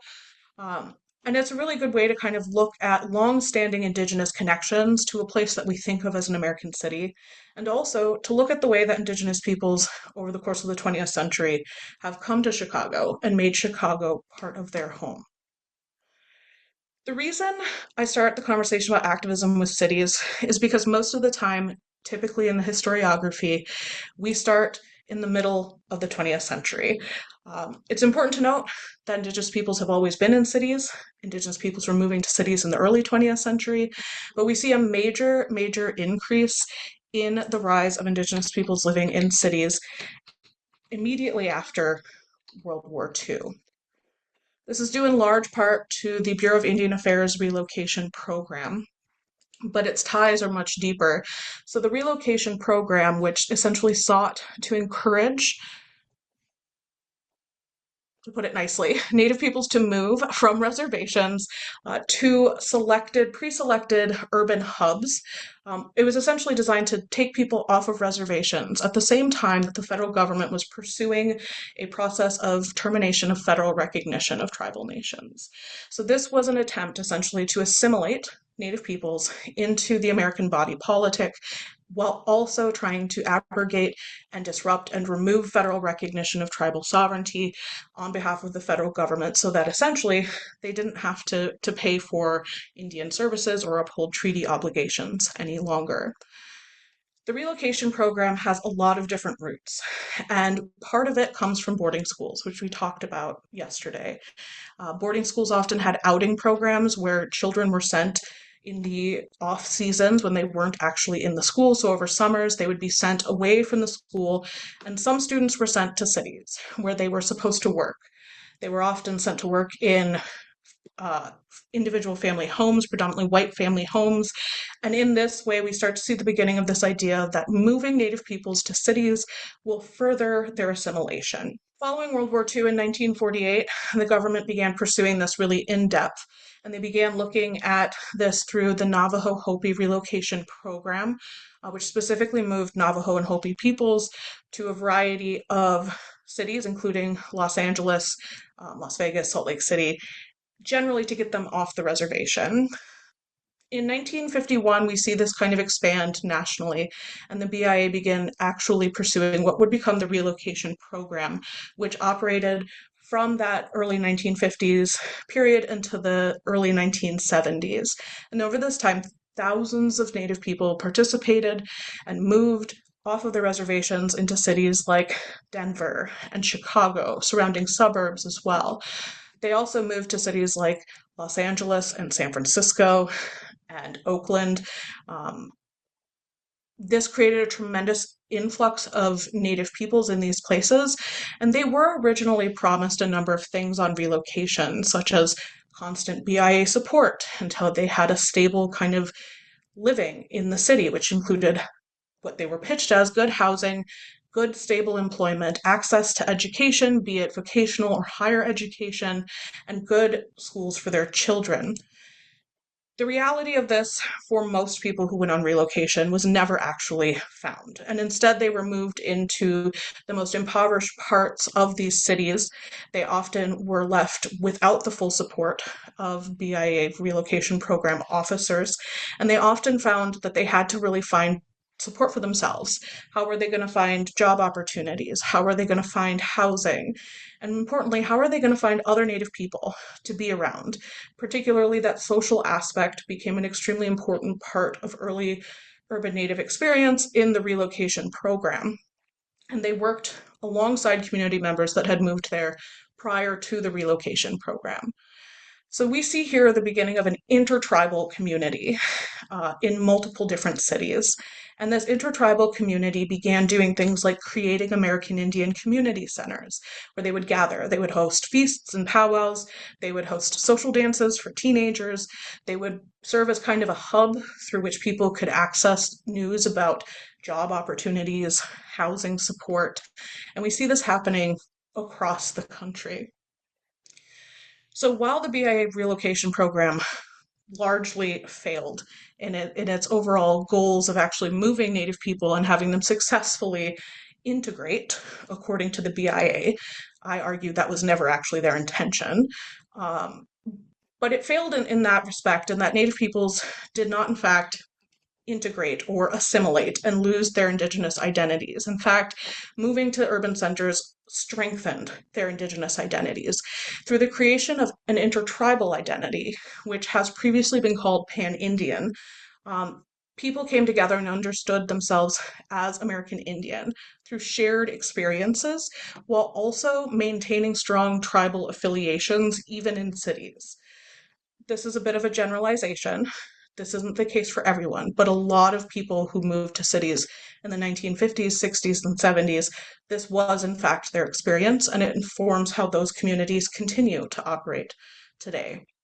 Now, because there were so many urban Native people all of a sudden who were organizing themselves to provide the basic supports necessary to ensure that they could live in cities, we also see something else begin to happen. And we see it happening in relation to the kinds of organizing that extend beyond social services, community centers. We start to see a youth-driven movement.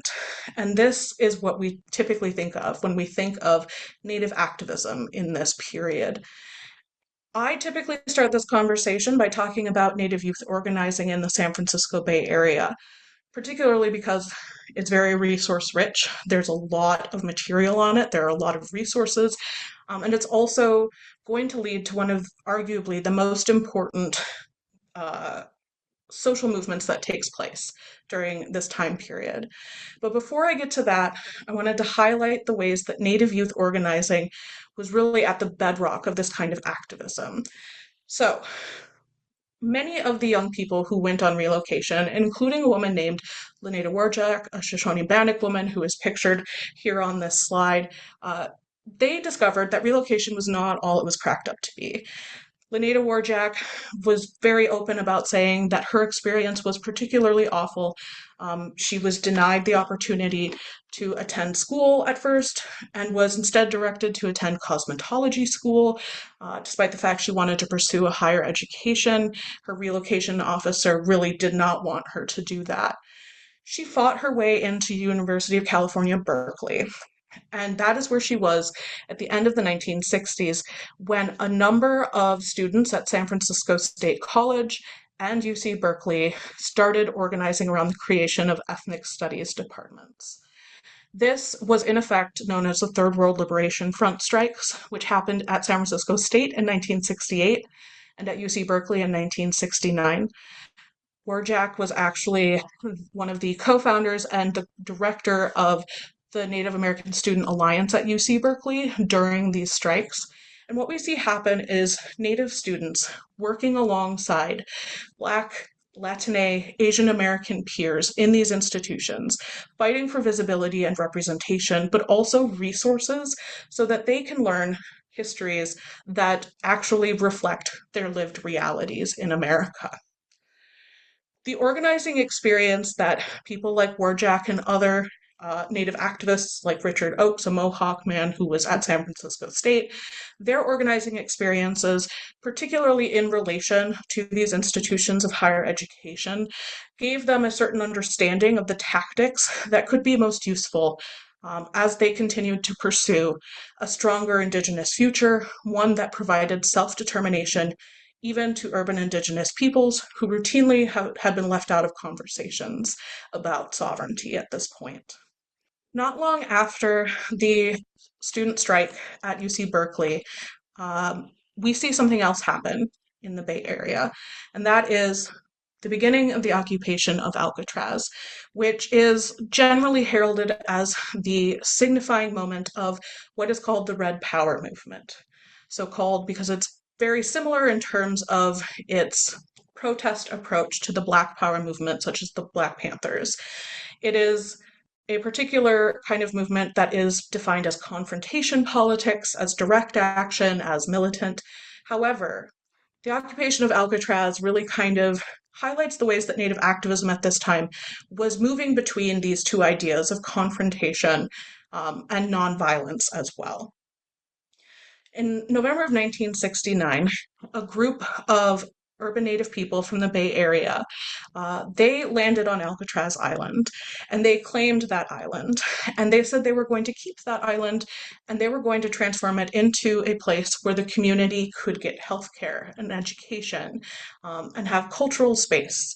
They wanted to use this island of a decommissioned prison, essentially, to further the communities of San Francisco and Oakland and Richmond, so that there was a place for urban Native people to come together and also to grow together.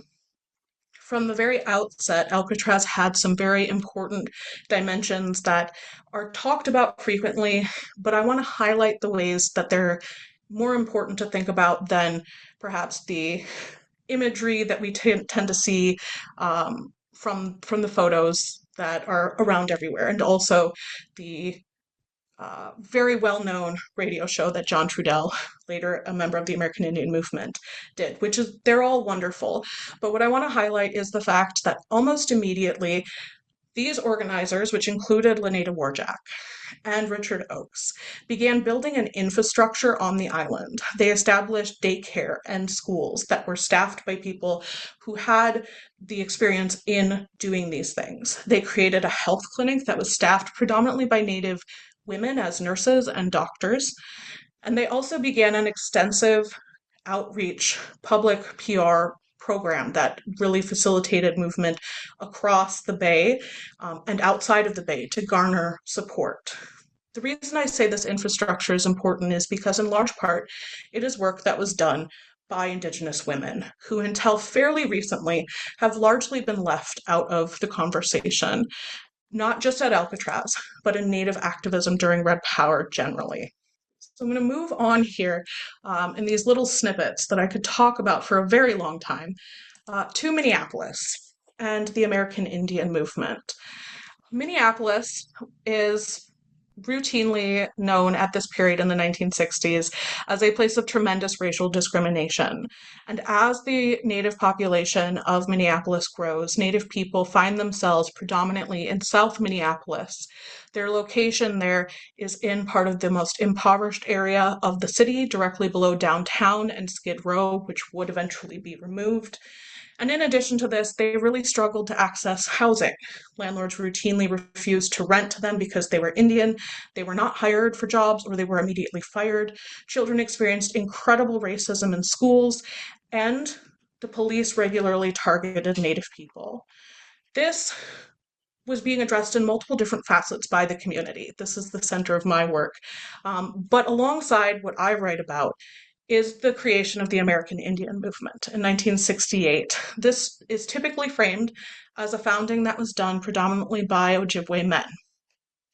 And these men are Clyde Belcourt and Dennis Banks, but there is a much larger story here that includes Ojibwe women like Pat Bellinger. Now, I'm sure a lot of the resources you're going to see today are going to show some of these AIM events, so I'm not going to get too into detail, but I did want to highlight that Pat Bellinger was also one of the co-founders of Women of All Red Nations, which I mentioned briefly yesterday. It was a Native women's activist organization founded in 1974, the year after the occupation of Wounded Knee in 1973. And these women came together particularly because of the lack of attention to Native women's issues. And so I wanted to really end here kind of thinking about the ways that gender impacts our understandings of Indigenous activism. And in particular, the way that when we talk about Indigenous activism, we tend to picture a male-centric movement. But women were and remain the core of Native activism, both in terms of that direct confrontation kind of politics that we see, but even in work that we tend not to think of as activism, but I argue should constantly be framed as part of this conversation because it upholds Indigenous self-determination and sovereignty on every level of Indigenous life. I will stop there. Thank you for listening. Excellent. Thank you so much, Dr. Suarez. Yes, I think an excellent frame for what we're looking at this evening. There's some couple great name drops there, including Lenita Warjack, who we're going to hear more from here in a moment, because she's the main interview in the film that we're going to watch a snippet of this evening. So yes, those of you who would like to hear more from Dr. Suarez, enroll as an undergrad at the University of Wisconsin-Madison. In fact, we were talking before you folks joined us this evening, and spring semester, she's got, what are the courses you're teaching? I mean, they're both pretty much on exactly what we talked about here, right? Indigenous activism and resistance and American Indians in the city. Yeah. There you go. So you got the sneak preview to something that people can and do spend not only an entire semester but sometimes an entire career investigating and researching. So thank you again. As we move forward this evening, the sort of essential questions that we have in mind here as we look at examples of Indigenous activism is, what means have Indigenous people used to assert their sovereignty?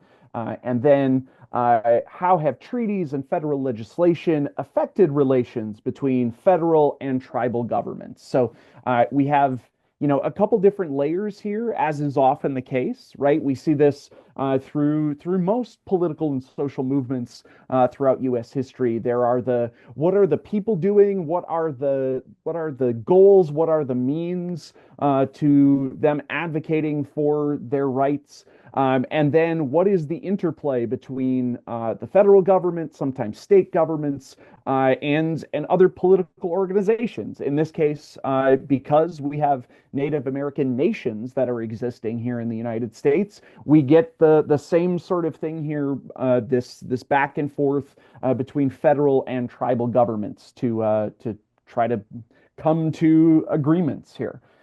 So the film that we're going to check out here is one at Retro Report that we're super proud of. So this one, the 1969 occupation of Alcatraz, was a catalyst for Indigenous activism. This particular film was something a slightly out of the ordinary for Retro Report. We don't often sort of contract and work with outside filmmakers and producers. Certainly we do on some larger projects, but for this one, we knew we wanted to create some more resources and films about Indigenous history, and so for this one, we sought out an amazing and reputable award-winning Indigenous filmmaker, a woman named Colleen Thurston.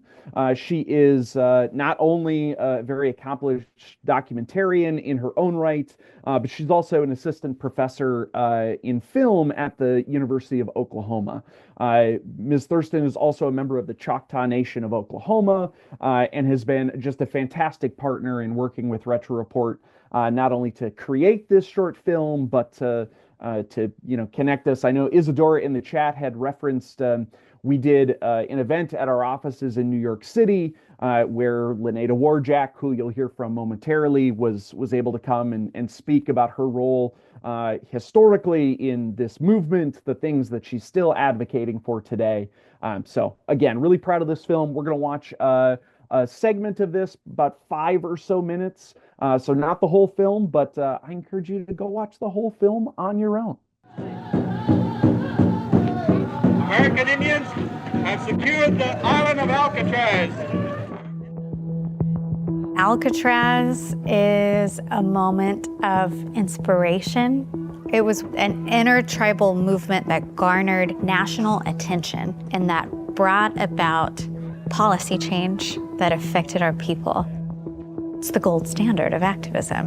I think it's about time this government starts recognizing that we young people like to take over our own destiny. What was special about Alcatraz and also Standing Rock and Wounded Knee was that they were moments where the rest of the world actually was forced to look, that other people had to pay attention to our story.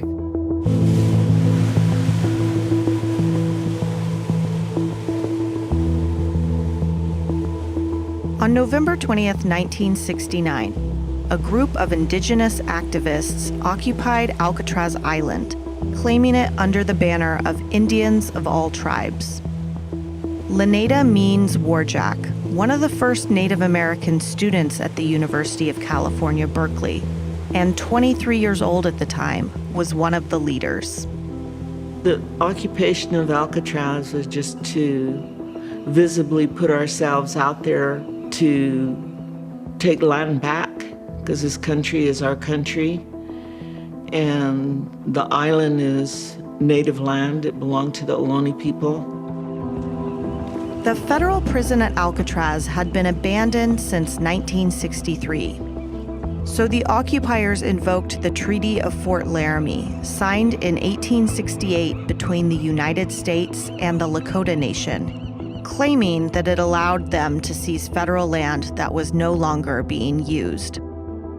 It was enough for the students to see that a treaty was being broken. So it was just enough to get us all ready to take Alcatraz. This is our land, all of it.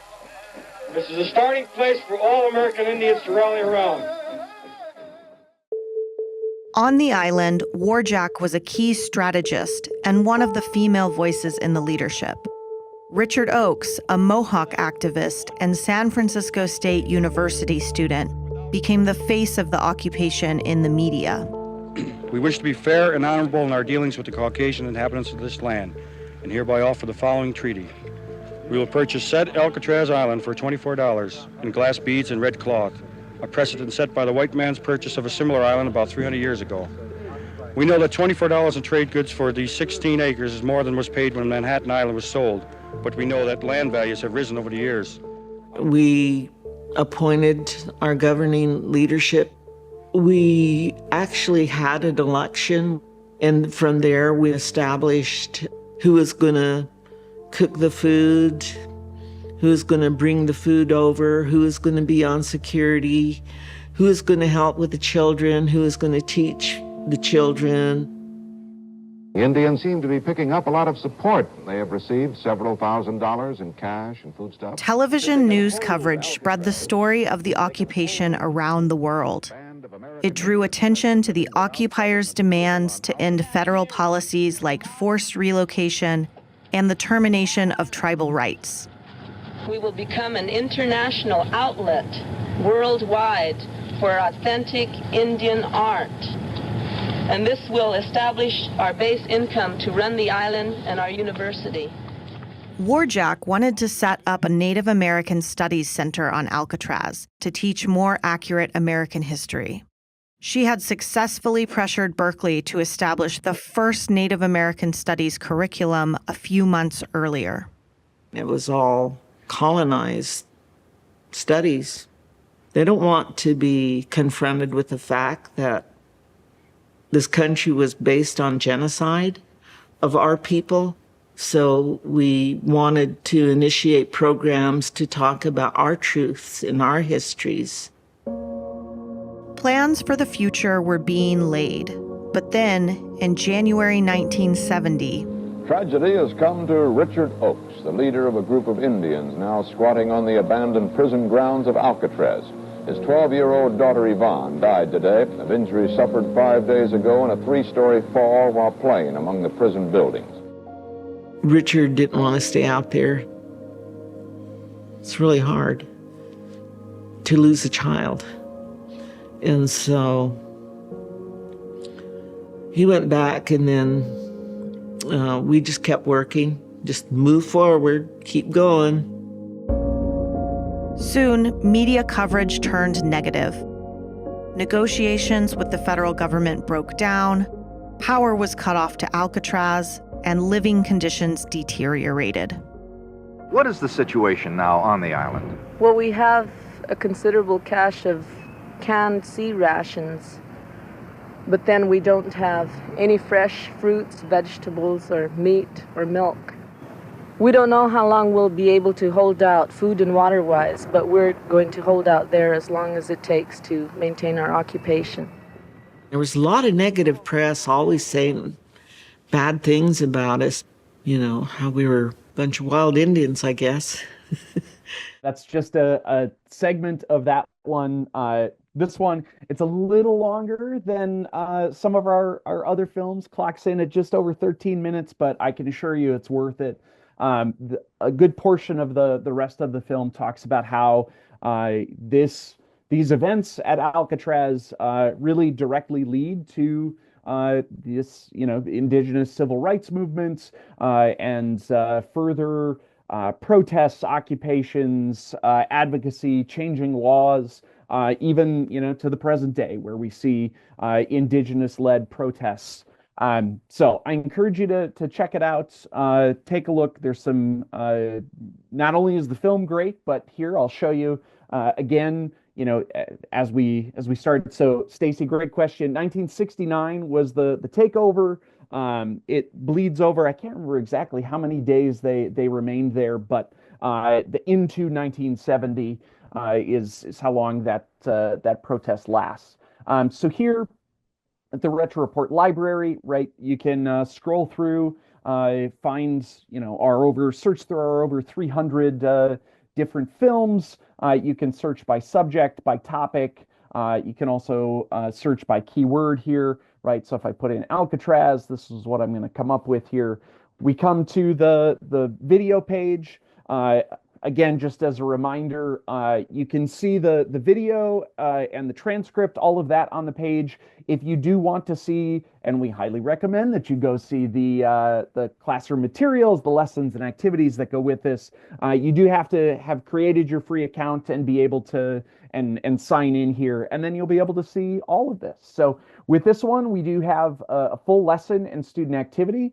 Again, just terminology-wise, lesson plan, what that means on our end is the teacher-facing document, right?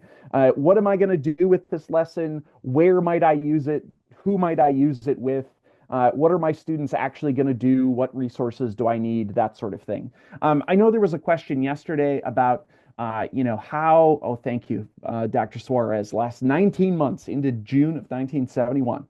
So yes, there was a question yesterday in the chat of, is there an answer key with some of this? Generally no, but in the lesson plan document, you can often find, teaching tips. You'll find information that sort of lays out, here's what you can expect students to answer. Here are follow-up questions to check for understanding, things like that as you go through. Then if we click on the student activity, this one is primarily designed for a U.S. history course. Obviously, if you could use this film really well in a civics and government course, certainly in an ethnic studies course. There's probably a million other places you could use it that I'm not thinking of, and perhaps if you have used it in other places, that's the kind of thing we'd love to know, how our resources are being used elsewhere. So here, it sort of walks us through different aspects of the law. So here, it sort of starts with something we'll learn a little bit more about here, the House Concurrent Resolution 108, which is generally referred to or known as the law regarding Native American termination. And so here, the effort by the federal government to terminate recognition of Native American tribes. So here it starts with that one, utilizes a number of additional primary sources. There's some questions that go with the film, and then in the portion of the film that we didn't see, where it talks about how the occupation of Alcatraz directly leads to these other instances of activism, it asks students to go through and sort of figure out, what does it lead to? What are some of those follow-on events that happen? What do we learn about them from the film? And then the best news I have for you is that we have a brand new resource that I'm going to share with you and hopefully give you another couple minutes here to play with. So what we've created, we've had really good luck with these in the past. We did a interactive map of Indigenous activism in the United States. And so here, I'll take you right to the map. I know Caroline put it in the chat there for us. This is the map. You can click here, you can make it full screen as well. I suggest starting down here where it says using the map. This one, little background on how to use this interactive. Also have this very important disclaimer that this map is not all encompassing. It does not capture every instance of Indigenous activism during this time period. But it's a smattering. It's hopefully a good collection and one that can be useful for you, but not meant to be exclusionary. And then here, this orange sphere, this gives us the icon key. So essentially we have 4 different types of things we're looking for. One, you can look at examples of legislation. And I wanted to sort of parse it out between legislation that had a clearly negative impact, like termination policy, and legislation that had a largely positive impact. We also have creation of organizations. I know one of the ones that Dr. Suarez mentioned that had women at the forefront was Women of All Red Nations. That one you can find on here. And then sort of the 2 chief modes or means of advocacy that we try to distinguish here. One would be an occupation, like we saw with Alcatraz. That becomes a pretty common mode of indigenous activism during this time period, the late 60s through the 70s, 80s, and onward, and then other examples of protests. And then we also have linked the 3 different videos that we've shared with you as well. What you'll find as you go and click on these is you will find a short description. Tells us, what this was, what type of event that we're looking at here. So in this case, the occupation at Wounded Knee in 1973. We've paired every one of these with a primary source image.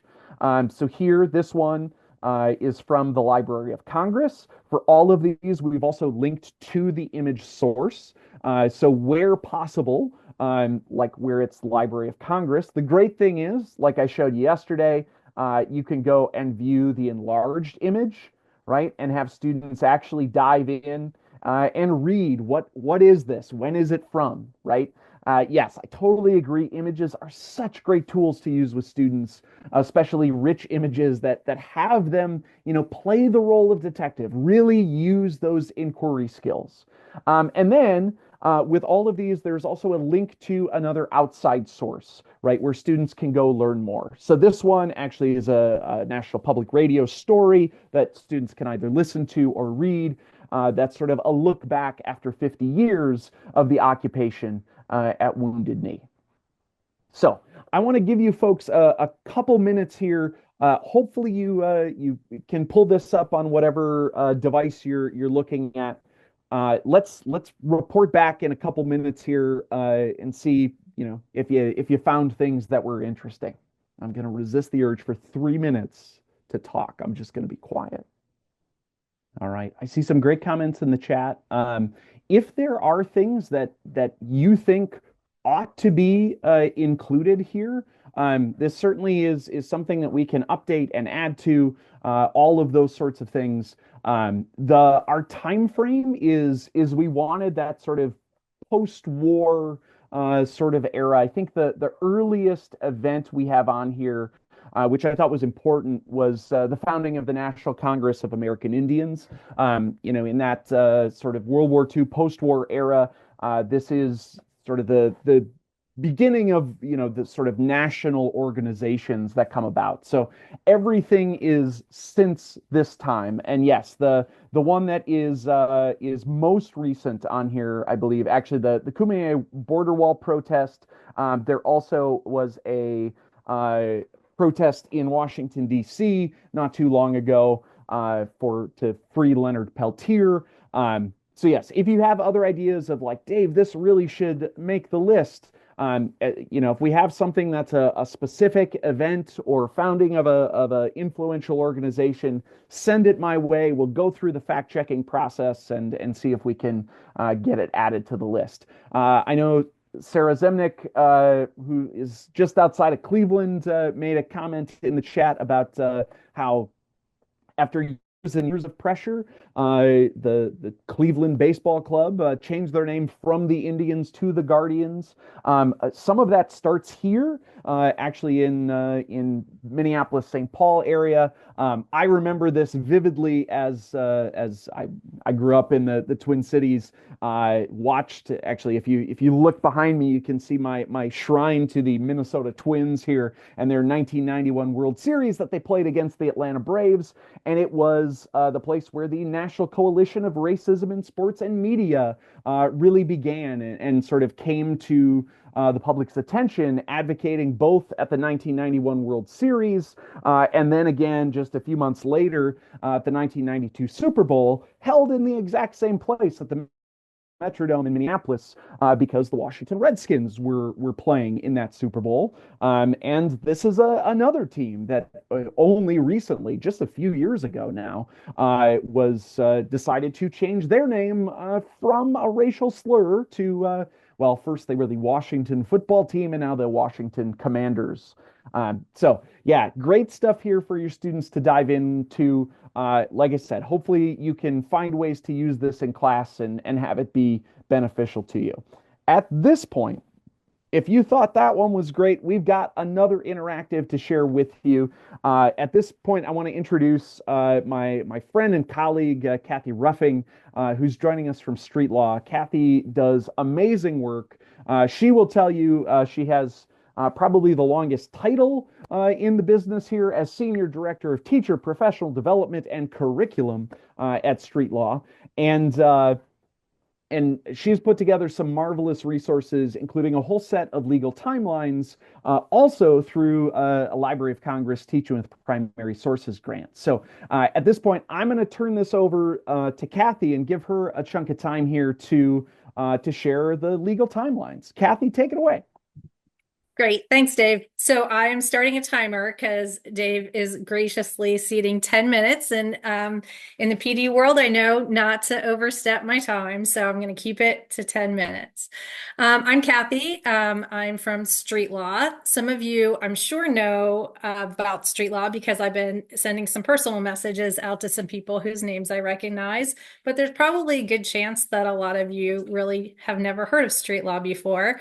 I'm not going to say too much about us, just to say that we are a small nonprofit right outside of DC, and we work to promote law-related and democracy education. So I dropped in the chat our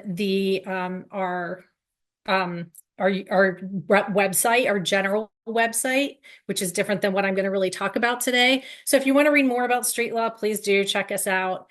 And I also dropped my email. Please reach out to me with any questions.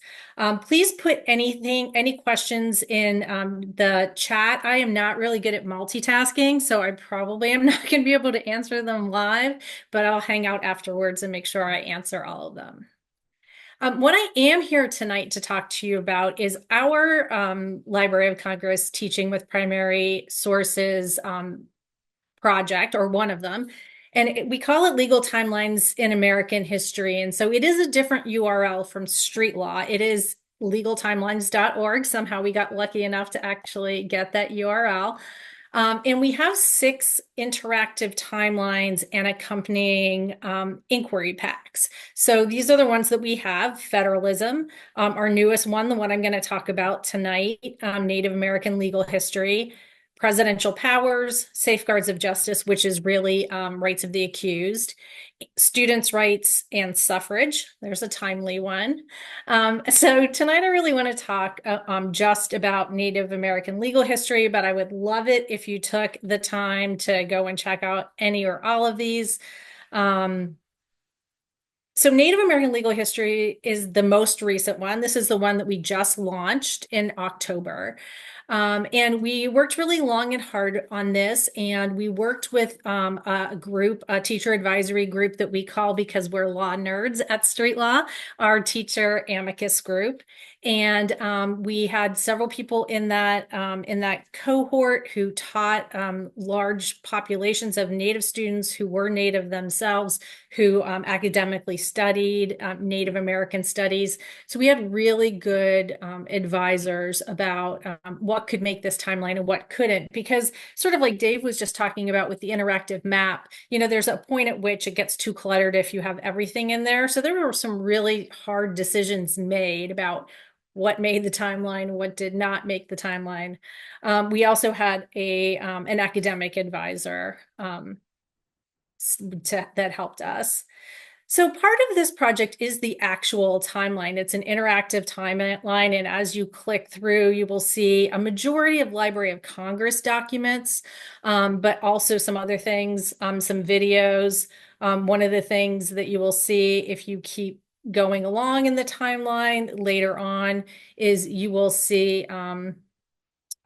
several retro report videos because we think so highly of them, and they use a lot of Library of Congress documents embedded in them. So it's a great way to do sort of double duty. As with all of the events on the Native American timeline, someone's writing on my screen. You can go to the document itself and see the actual document. You know, you can go and go to the whole source. So this students can walk through. One thing I will show you, because it's not maybe super intuitive, is you can make this timeline bigger, because one of the things we hear from teachers a lot, or students sometimes, is that these are too small. And you can also, instead of clicking through the events up top, you can drag. So if I know for instance, if I know I want to go to more recent modern times, I'm just going to keep dragging this in time to get to something more recent. So that's the actual interactive timeline part. But what is maybe, I think, even a richer resource are the learning activities that go with them. And we have at least 5 of these for every single timeline. And these resources are inquiry packs. And you can see these are the 5 that we chose with the help of our teacher amicus group. They were really instrumental in choosing what our topics would be for these like really deep dives into things, into sort of themes across the timeline.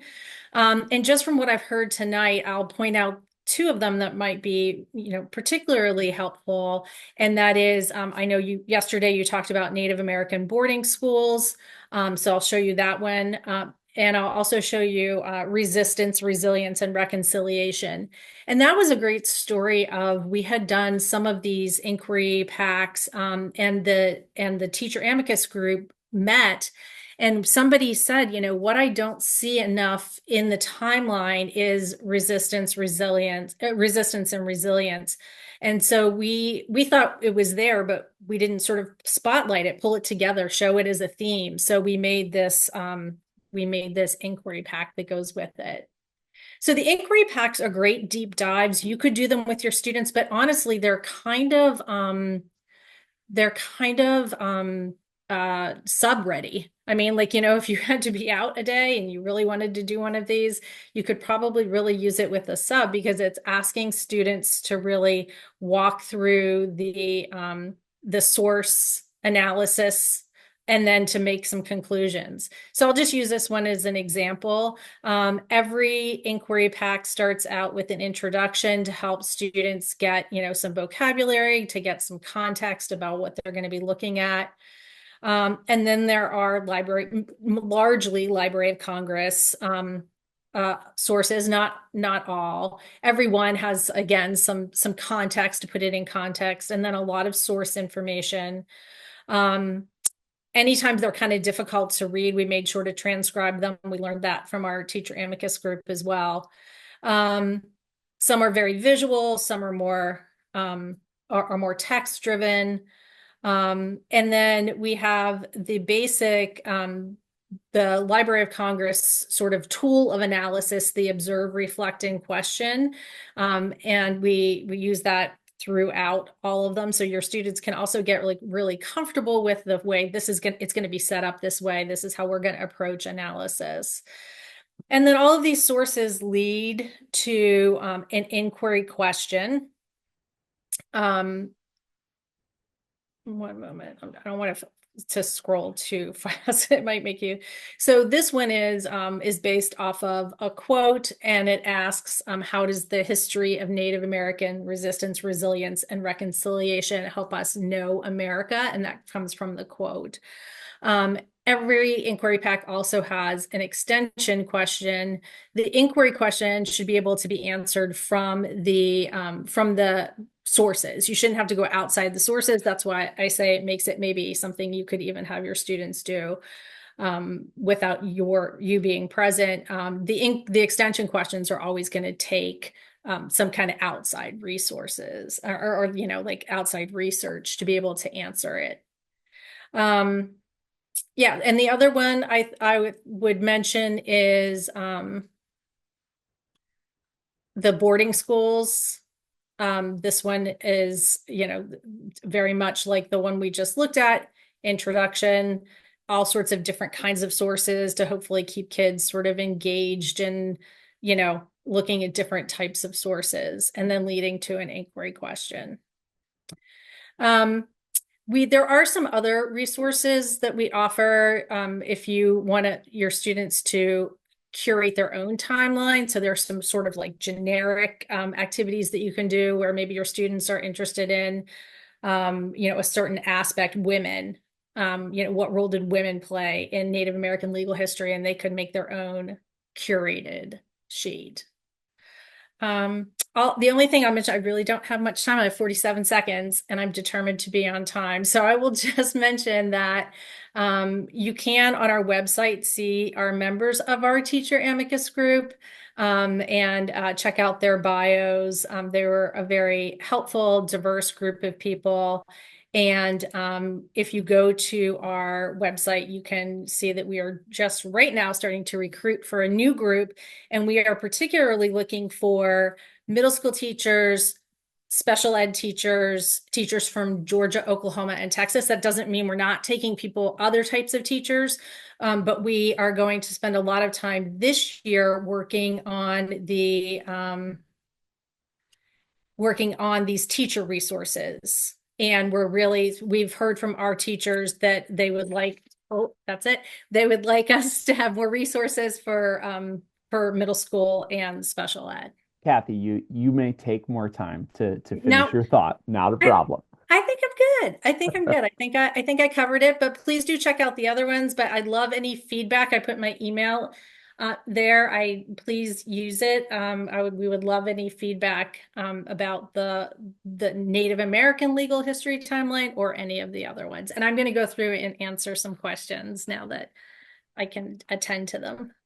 Excellent. Thank you so much, Kathy. And again, this felt like such a natural fit, looking at resources that are very complementary with each other. As Kathy pointed out, there's I think all three films that we have discussed over the last two nights are embedded in that timeline.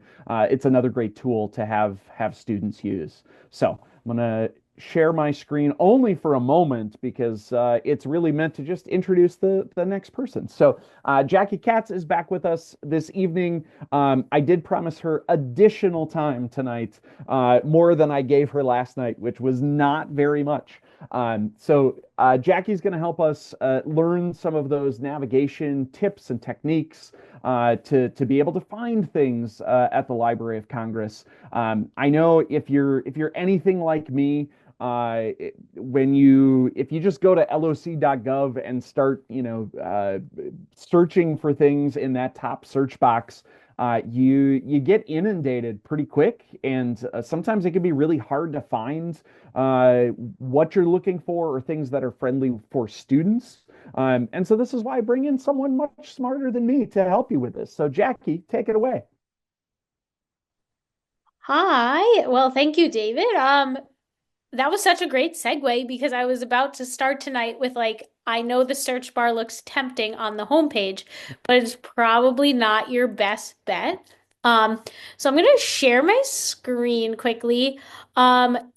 Yesterday, if you were with us, I focused in on specific resources curated for teachers, and those are great starting places, and there is a wealth of information there.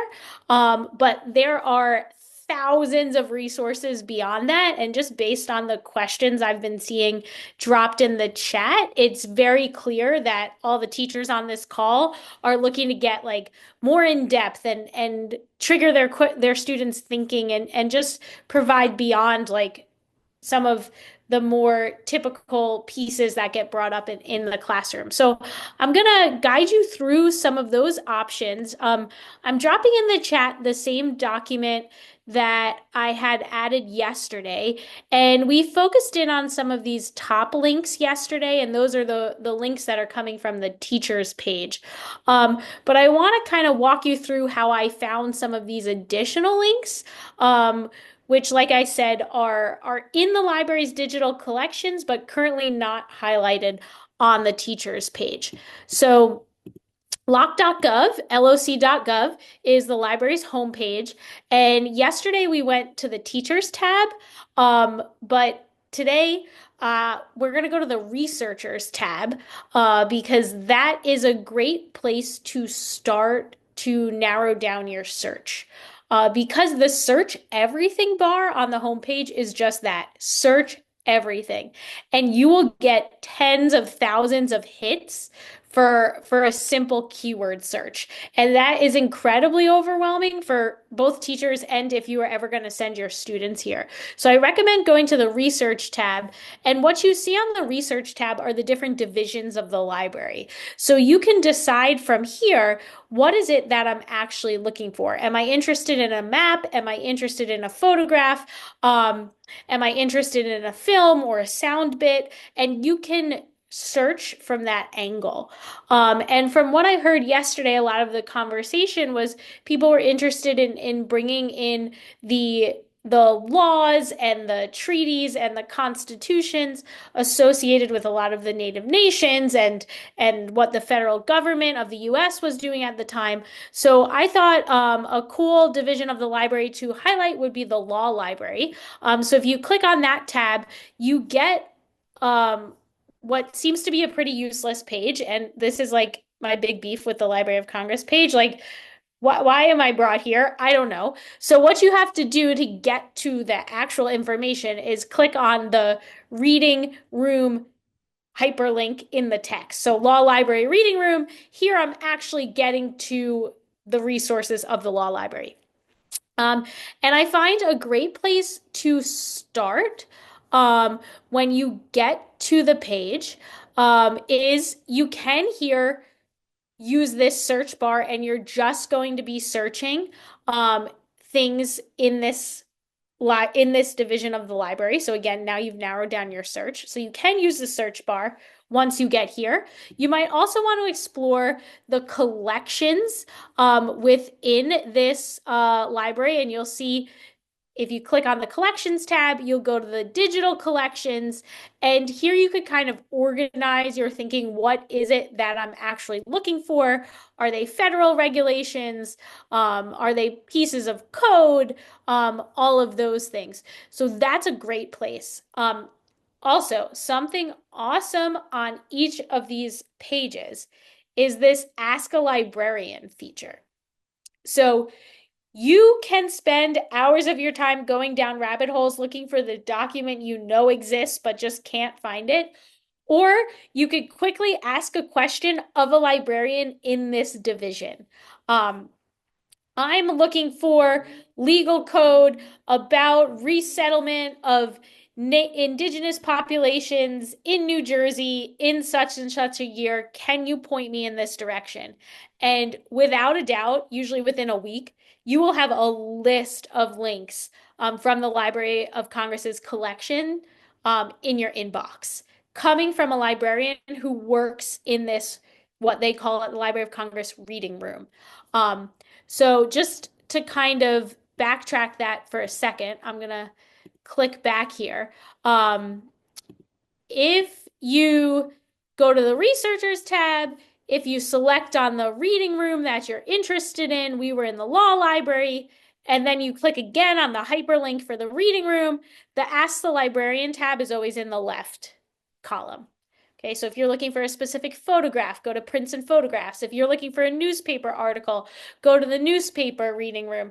If you're looking for something related to business, science, business, and technology, and I would go straight to the Ask a Librarian piece. Very, very helpful.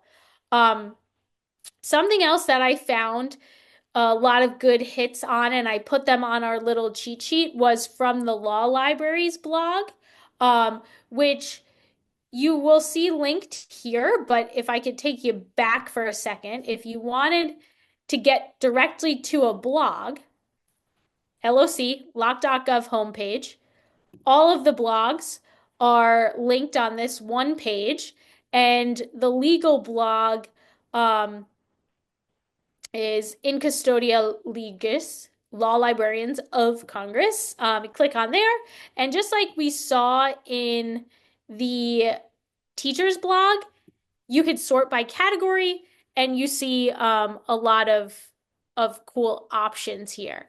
And I linked a few of these that I thought were pretty cool and interesting on this doc sheet. So the Orange Shirt Day blog, Doctrine of Discovery, Native American constitutions and legal materials, and land claim cases. Each of these blogs highlight at least one source. Of course, it's not giving you classroom tips, but it's someplace cool to go to. So I think that might be a really great place to go. All right, so that's just one of the reading rooms. Great option. Another thing I wanted to highlight, sometimes we don't see on the Library of Congress page because we don't scroll all the way down, are collections known as free to use and reuse. These are posted pretty regularly. I want to say like at least every other month, they have a new one with a different theme. And similarly to the sources you find on the teachers page, everything that's highlighted in a free to use and reuse section has no copyright restrictions. So just something to note, things you come across in like the law libraries, blogs, or collections, they might not be without restrictions. But again, you could easily find out from the items page or from the Ask the Librarian source. Usually, for the most part, if you're using it for educational purposes, you're pretty good with copyright restrictions, but you could always check if you're unsure. So free to use and reuse, you do not have to worry about checking about that. If you want to look at some of the past collections, you can see them all here. So there's all different kinds of topics. These are typically focused on photographs. So you're not really getting those newspaper articles or those manuscripts or those audio clips, but they're photos. So this is a good place if you want like a quick, thought-provoking image to put up on the screen. And I know we just heard Kathy refer to the primary source analysis tool. If you want to do a quick observe, reflect, question, see, think, wonder, whatever you do in your classroom. This is a great way to do it. And on our document, I just highlighted the free to use and reuse set about Native American heritage. So that one might be particularly useful to you when thinking about these topics with your classes. Okay, so that was definitely something I also wanted to highlight that you could get to right from the loc.gov homepage if you scroll down all the way to the bottom. Okay. Jackie, is there a way to search within the free to use and reuse? So I know you went and found, the Native American heritage one. How would someone find that? Yeah, no, good question. So what I did to find that, which is probably not the easiest way, is I kind of just scrolled through all the topics. Again, there's a lot of them, but not like an obscene amount, because right now they don't have a search feature for this one. But if in the search you wanted to narrow it down to prints and photographs, if you searched a topic in here, so let's go.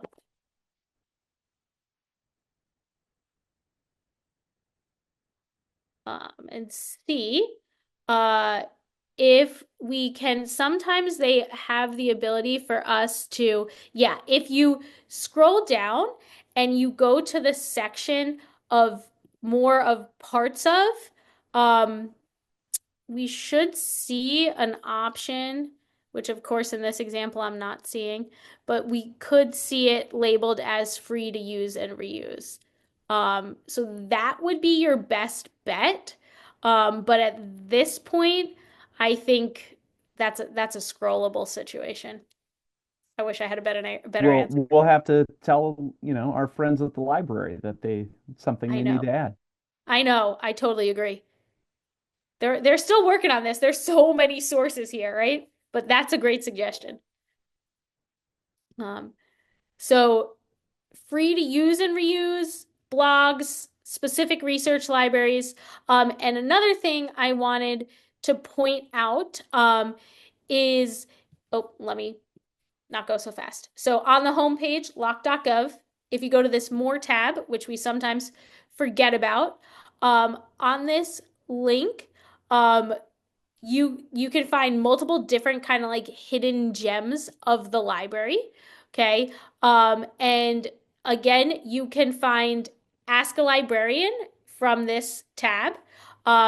You can also find the American Folklife Center, which is a really cool resource to help you build a better picture of culture, if that's what you're looking to kind of display with a given lesson or activity in your classroom.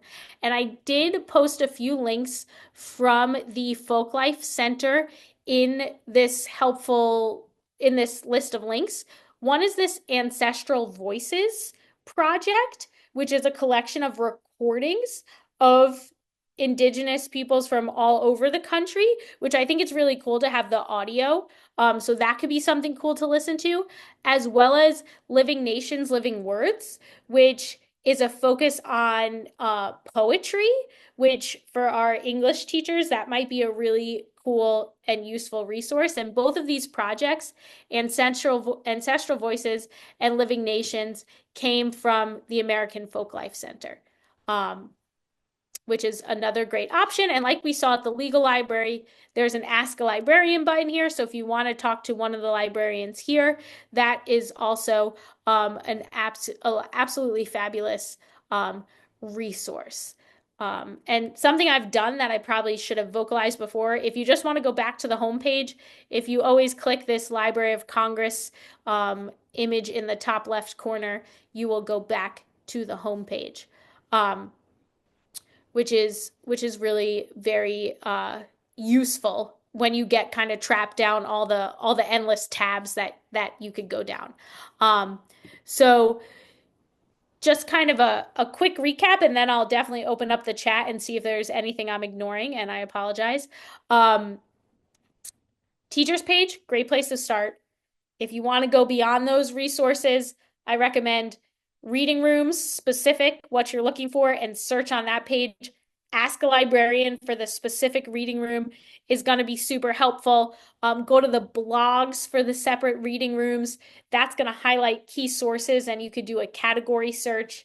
That's how I came up with all of these law library blogs. Oh, another thing I wanted to point out, because I heard yesterday's conversation about mascots and how that came up as a suggestion of a potential retro report video. I did find a conversation related to that in the library's collection. So on site at the library, they regularly bring in speakers, and of course we can't all be there all the time. You can find recordings of those speakers. So this is just one. And I thought what was interesting here is it's a conversation between a children's author about a book related to the renaming or remascotting of schools. And I thought that was interesting because it tapped on kind of two things that came up in yesterday's webinar, which is one, this idea of renaming mascots or reselecting mascots, and two, this idea of elementary level. So potentially something really very cool.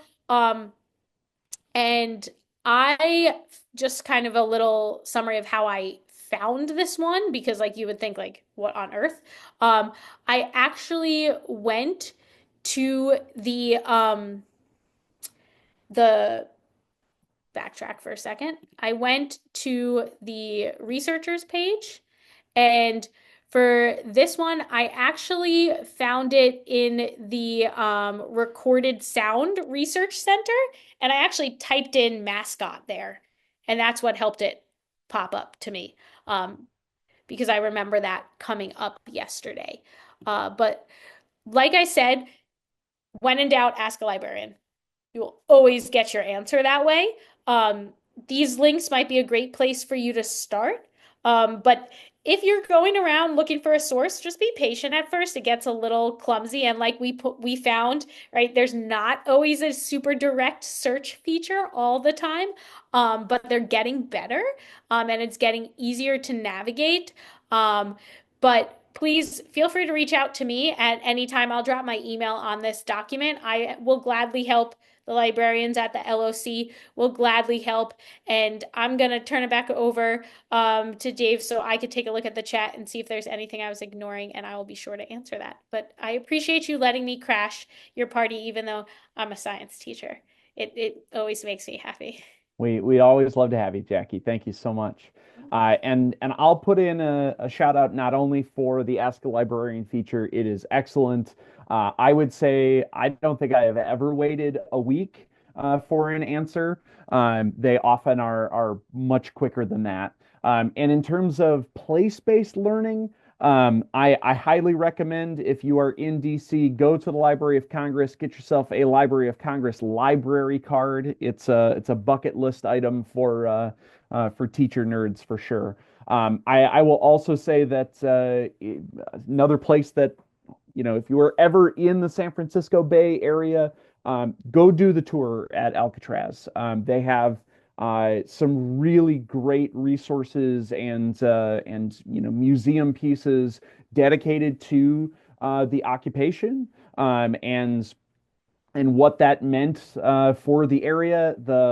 Some of that, like This Is Indian Land, that is painted on one of the main buildings, that is still there, totally legible and easy to see. So definitely go make that something you do if you're ever in the Bay Area for sure. I wanted to take just a minute or so, a couple minutes here to capture some reflections from this evening. That is not the one I wanted to put in the chat. I wanted to put this in the chat. That's another good link too.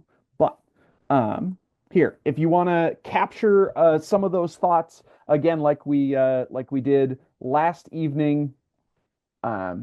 If you want to look at, were there materials, were there ideas that came to you that you want to share? It might spark it for someone else. Were there things from the Library of Congress navigation that stuck out to you that you want to comment on? Are there other thoughts about how things went today?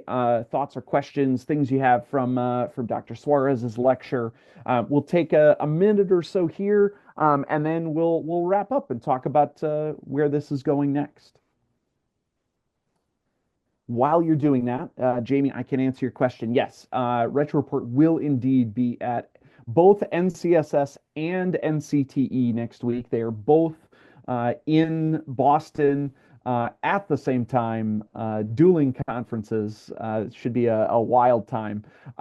We at NCSS, we have a session, a panel discussion about our recent PBS show, Citizen Nation, which will be amazing. We have a sort of companion session with that, looking at our series of civic skills videos that accompany Citizen Nation. Some great things there. I'm going to do a very brief half hour on contemporary Indigenous history, where I'm going to share the things that we've shared with you over the course of 2 days.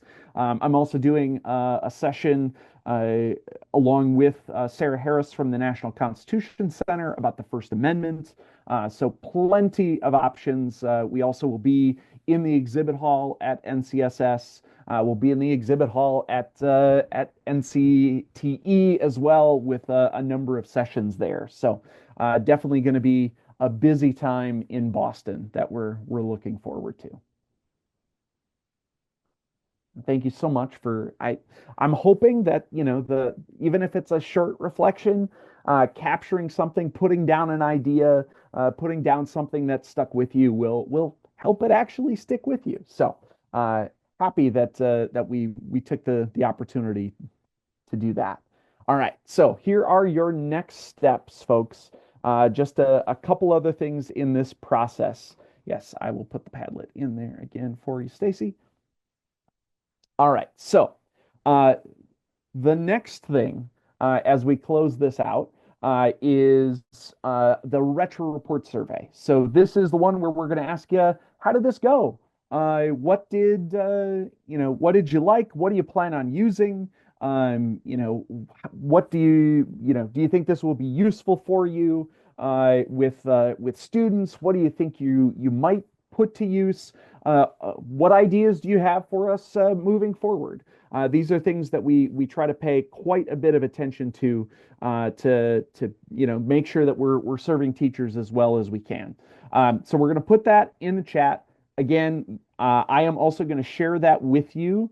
Yep, we'll put it in the chat there, Jennifer. And then I'm going to share that right after this. I'll be sending an email with all of the information that you need. We would love for you to complete that as soon as you can. Ideally, for sure, within the next week or so. That will enable us to get those checks sent to you. Please, when it comes to you, cash it. For some reason, when we did this, sometimes people don't cash their check, and then our finance people are like, "We've got checks out there that our bank balance doesn't match what we think it ought to be." So make sure you do it. We can send you your check. You can also request a certificate of attendance if that's helpful for you as well. There's also a TPS survey. This one is, and I'll share the link to that too. This one I do not see. This one goes directly to the TPS Eastern Region folks who try to compile this and learn across all of their different TPS programs, basically trying to figure out, like, do you like working with primary sources? Why is it helpful? What are you going to use it for? Did you like the program that taught you about teaching with primary sources? Those sorts of things. And then, as I stated, you're going to receive an email from me very shortly. It's going to include links to all the slide decks. It's going to include links to each of the 3 videos and the interactive map. It's going to include the link to the legal timelines. It's going to include the PDF document that Dr. Suarez used at the beginning of tonight's program. It's going to include the document that Jackie just shared with those links at the Library of Congress for all of those resources along the way. So beyond that, again, we really appreciate you taking 3 hours out of the middle of what is undoubtedly a very busy week during a very busy time of the school year. We would love, as you move forward from here, to spread the word. Our goal is to be used in every single classroom across the country, and for every student to have access to high quality resources. We can't do that without some good word of mouth. So if you love Retro Report, if you like these resources, you can tell us, but make sure you tell other folks too. If you have problems with some of these resources and you're like, oh, you could be doing better, Dave, by goodness, please tell me, so that we can indeed do better. So that's our goal here at Retro Report. And I know we've put it in a couple different times. The most important thing you can do is make sure you register. That way you'll have access to all of these very free, very wonderful resources that we've shared along the way.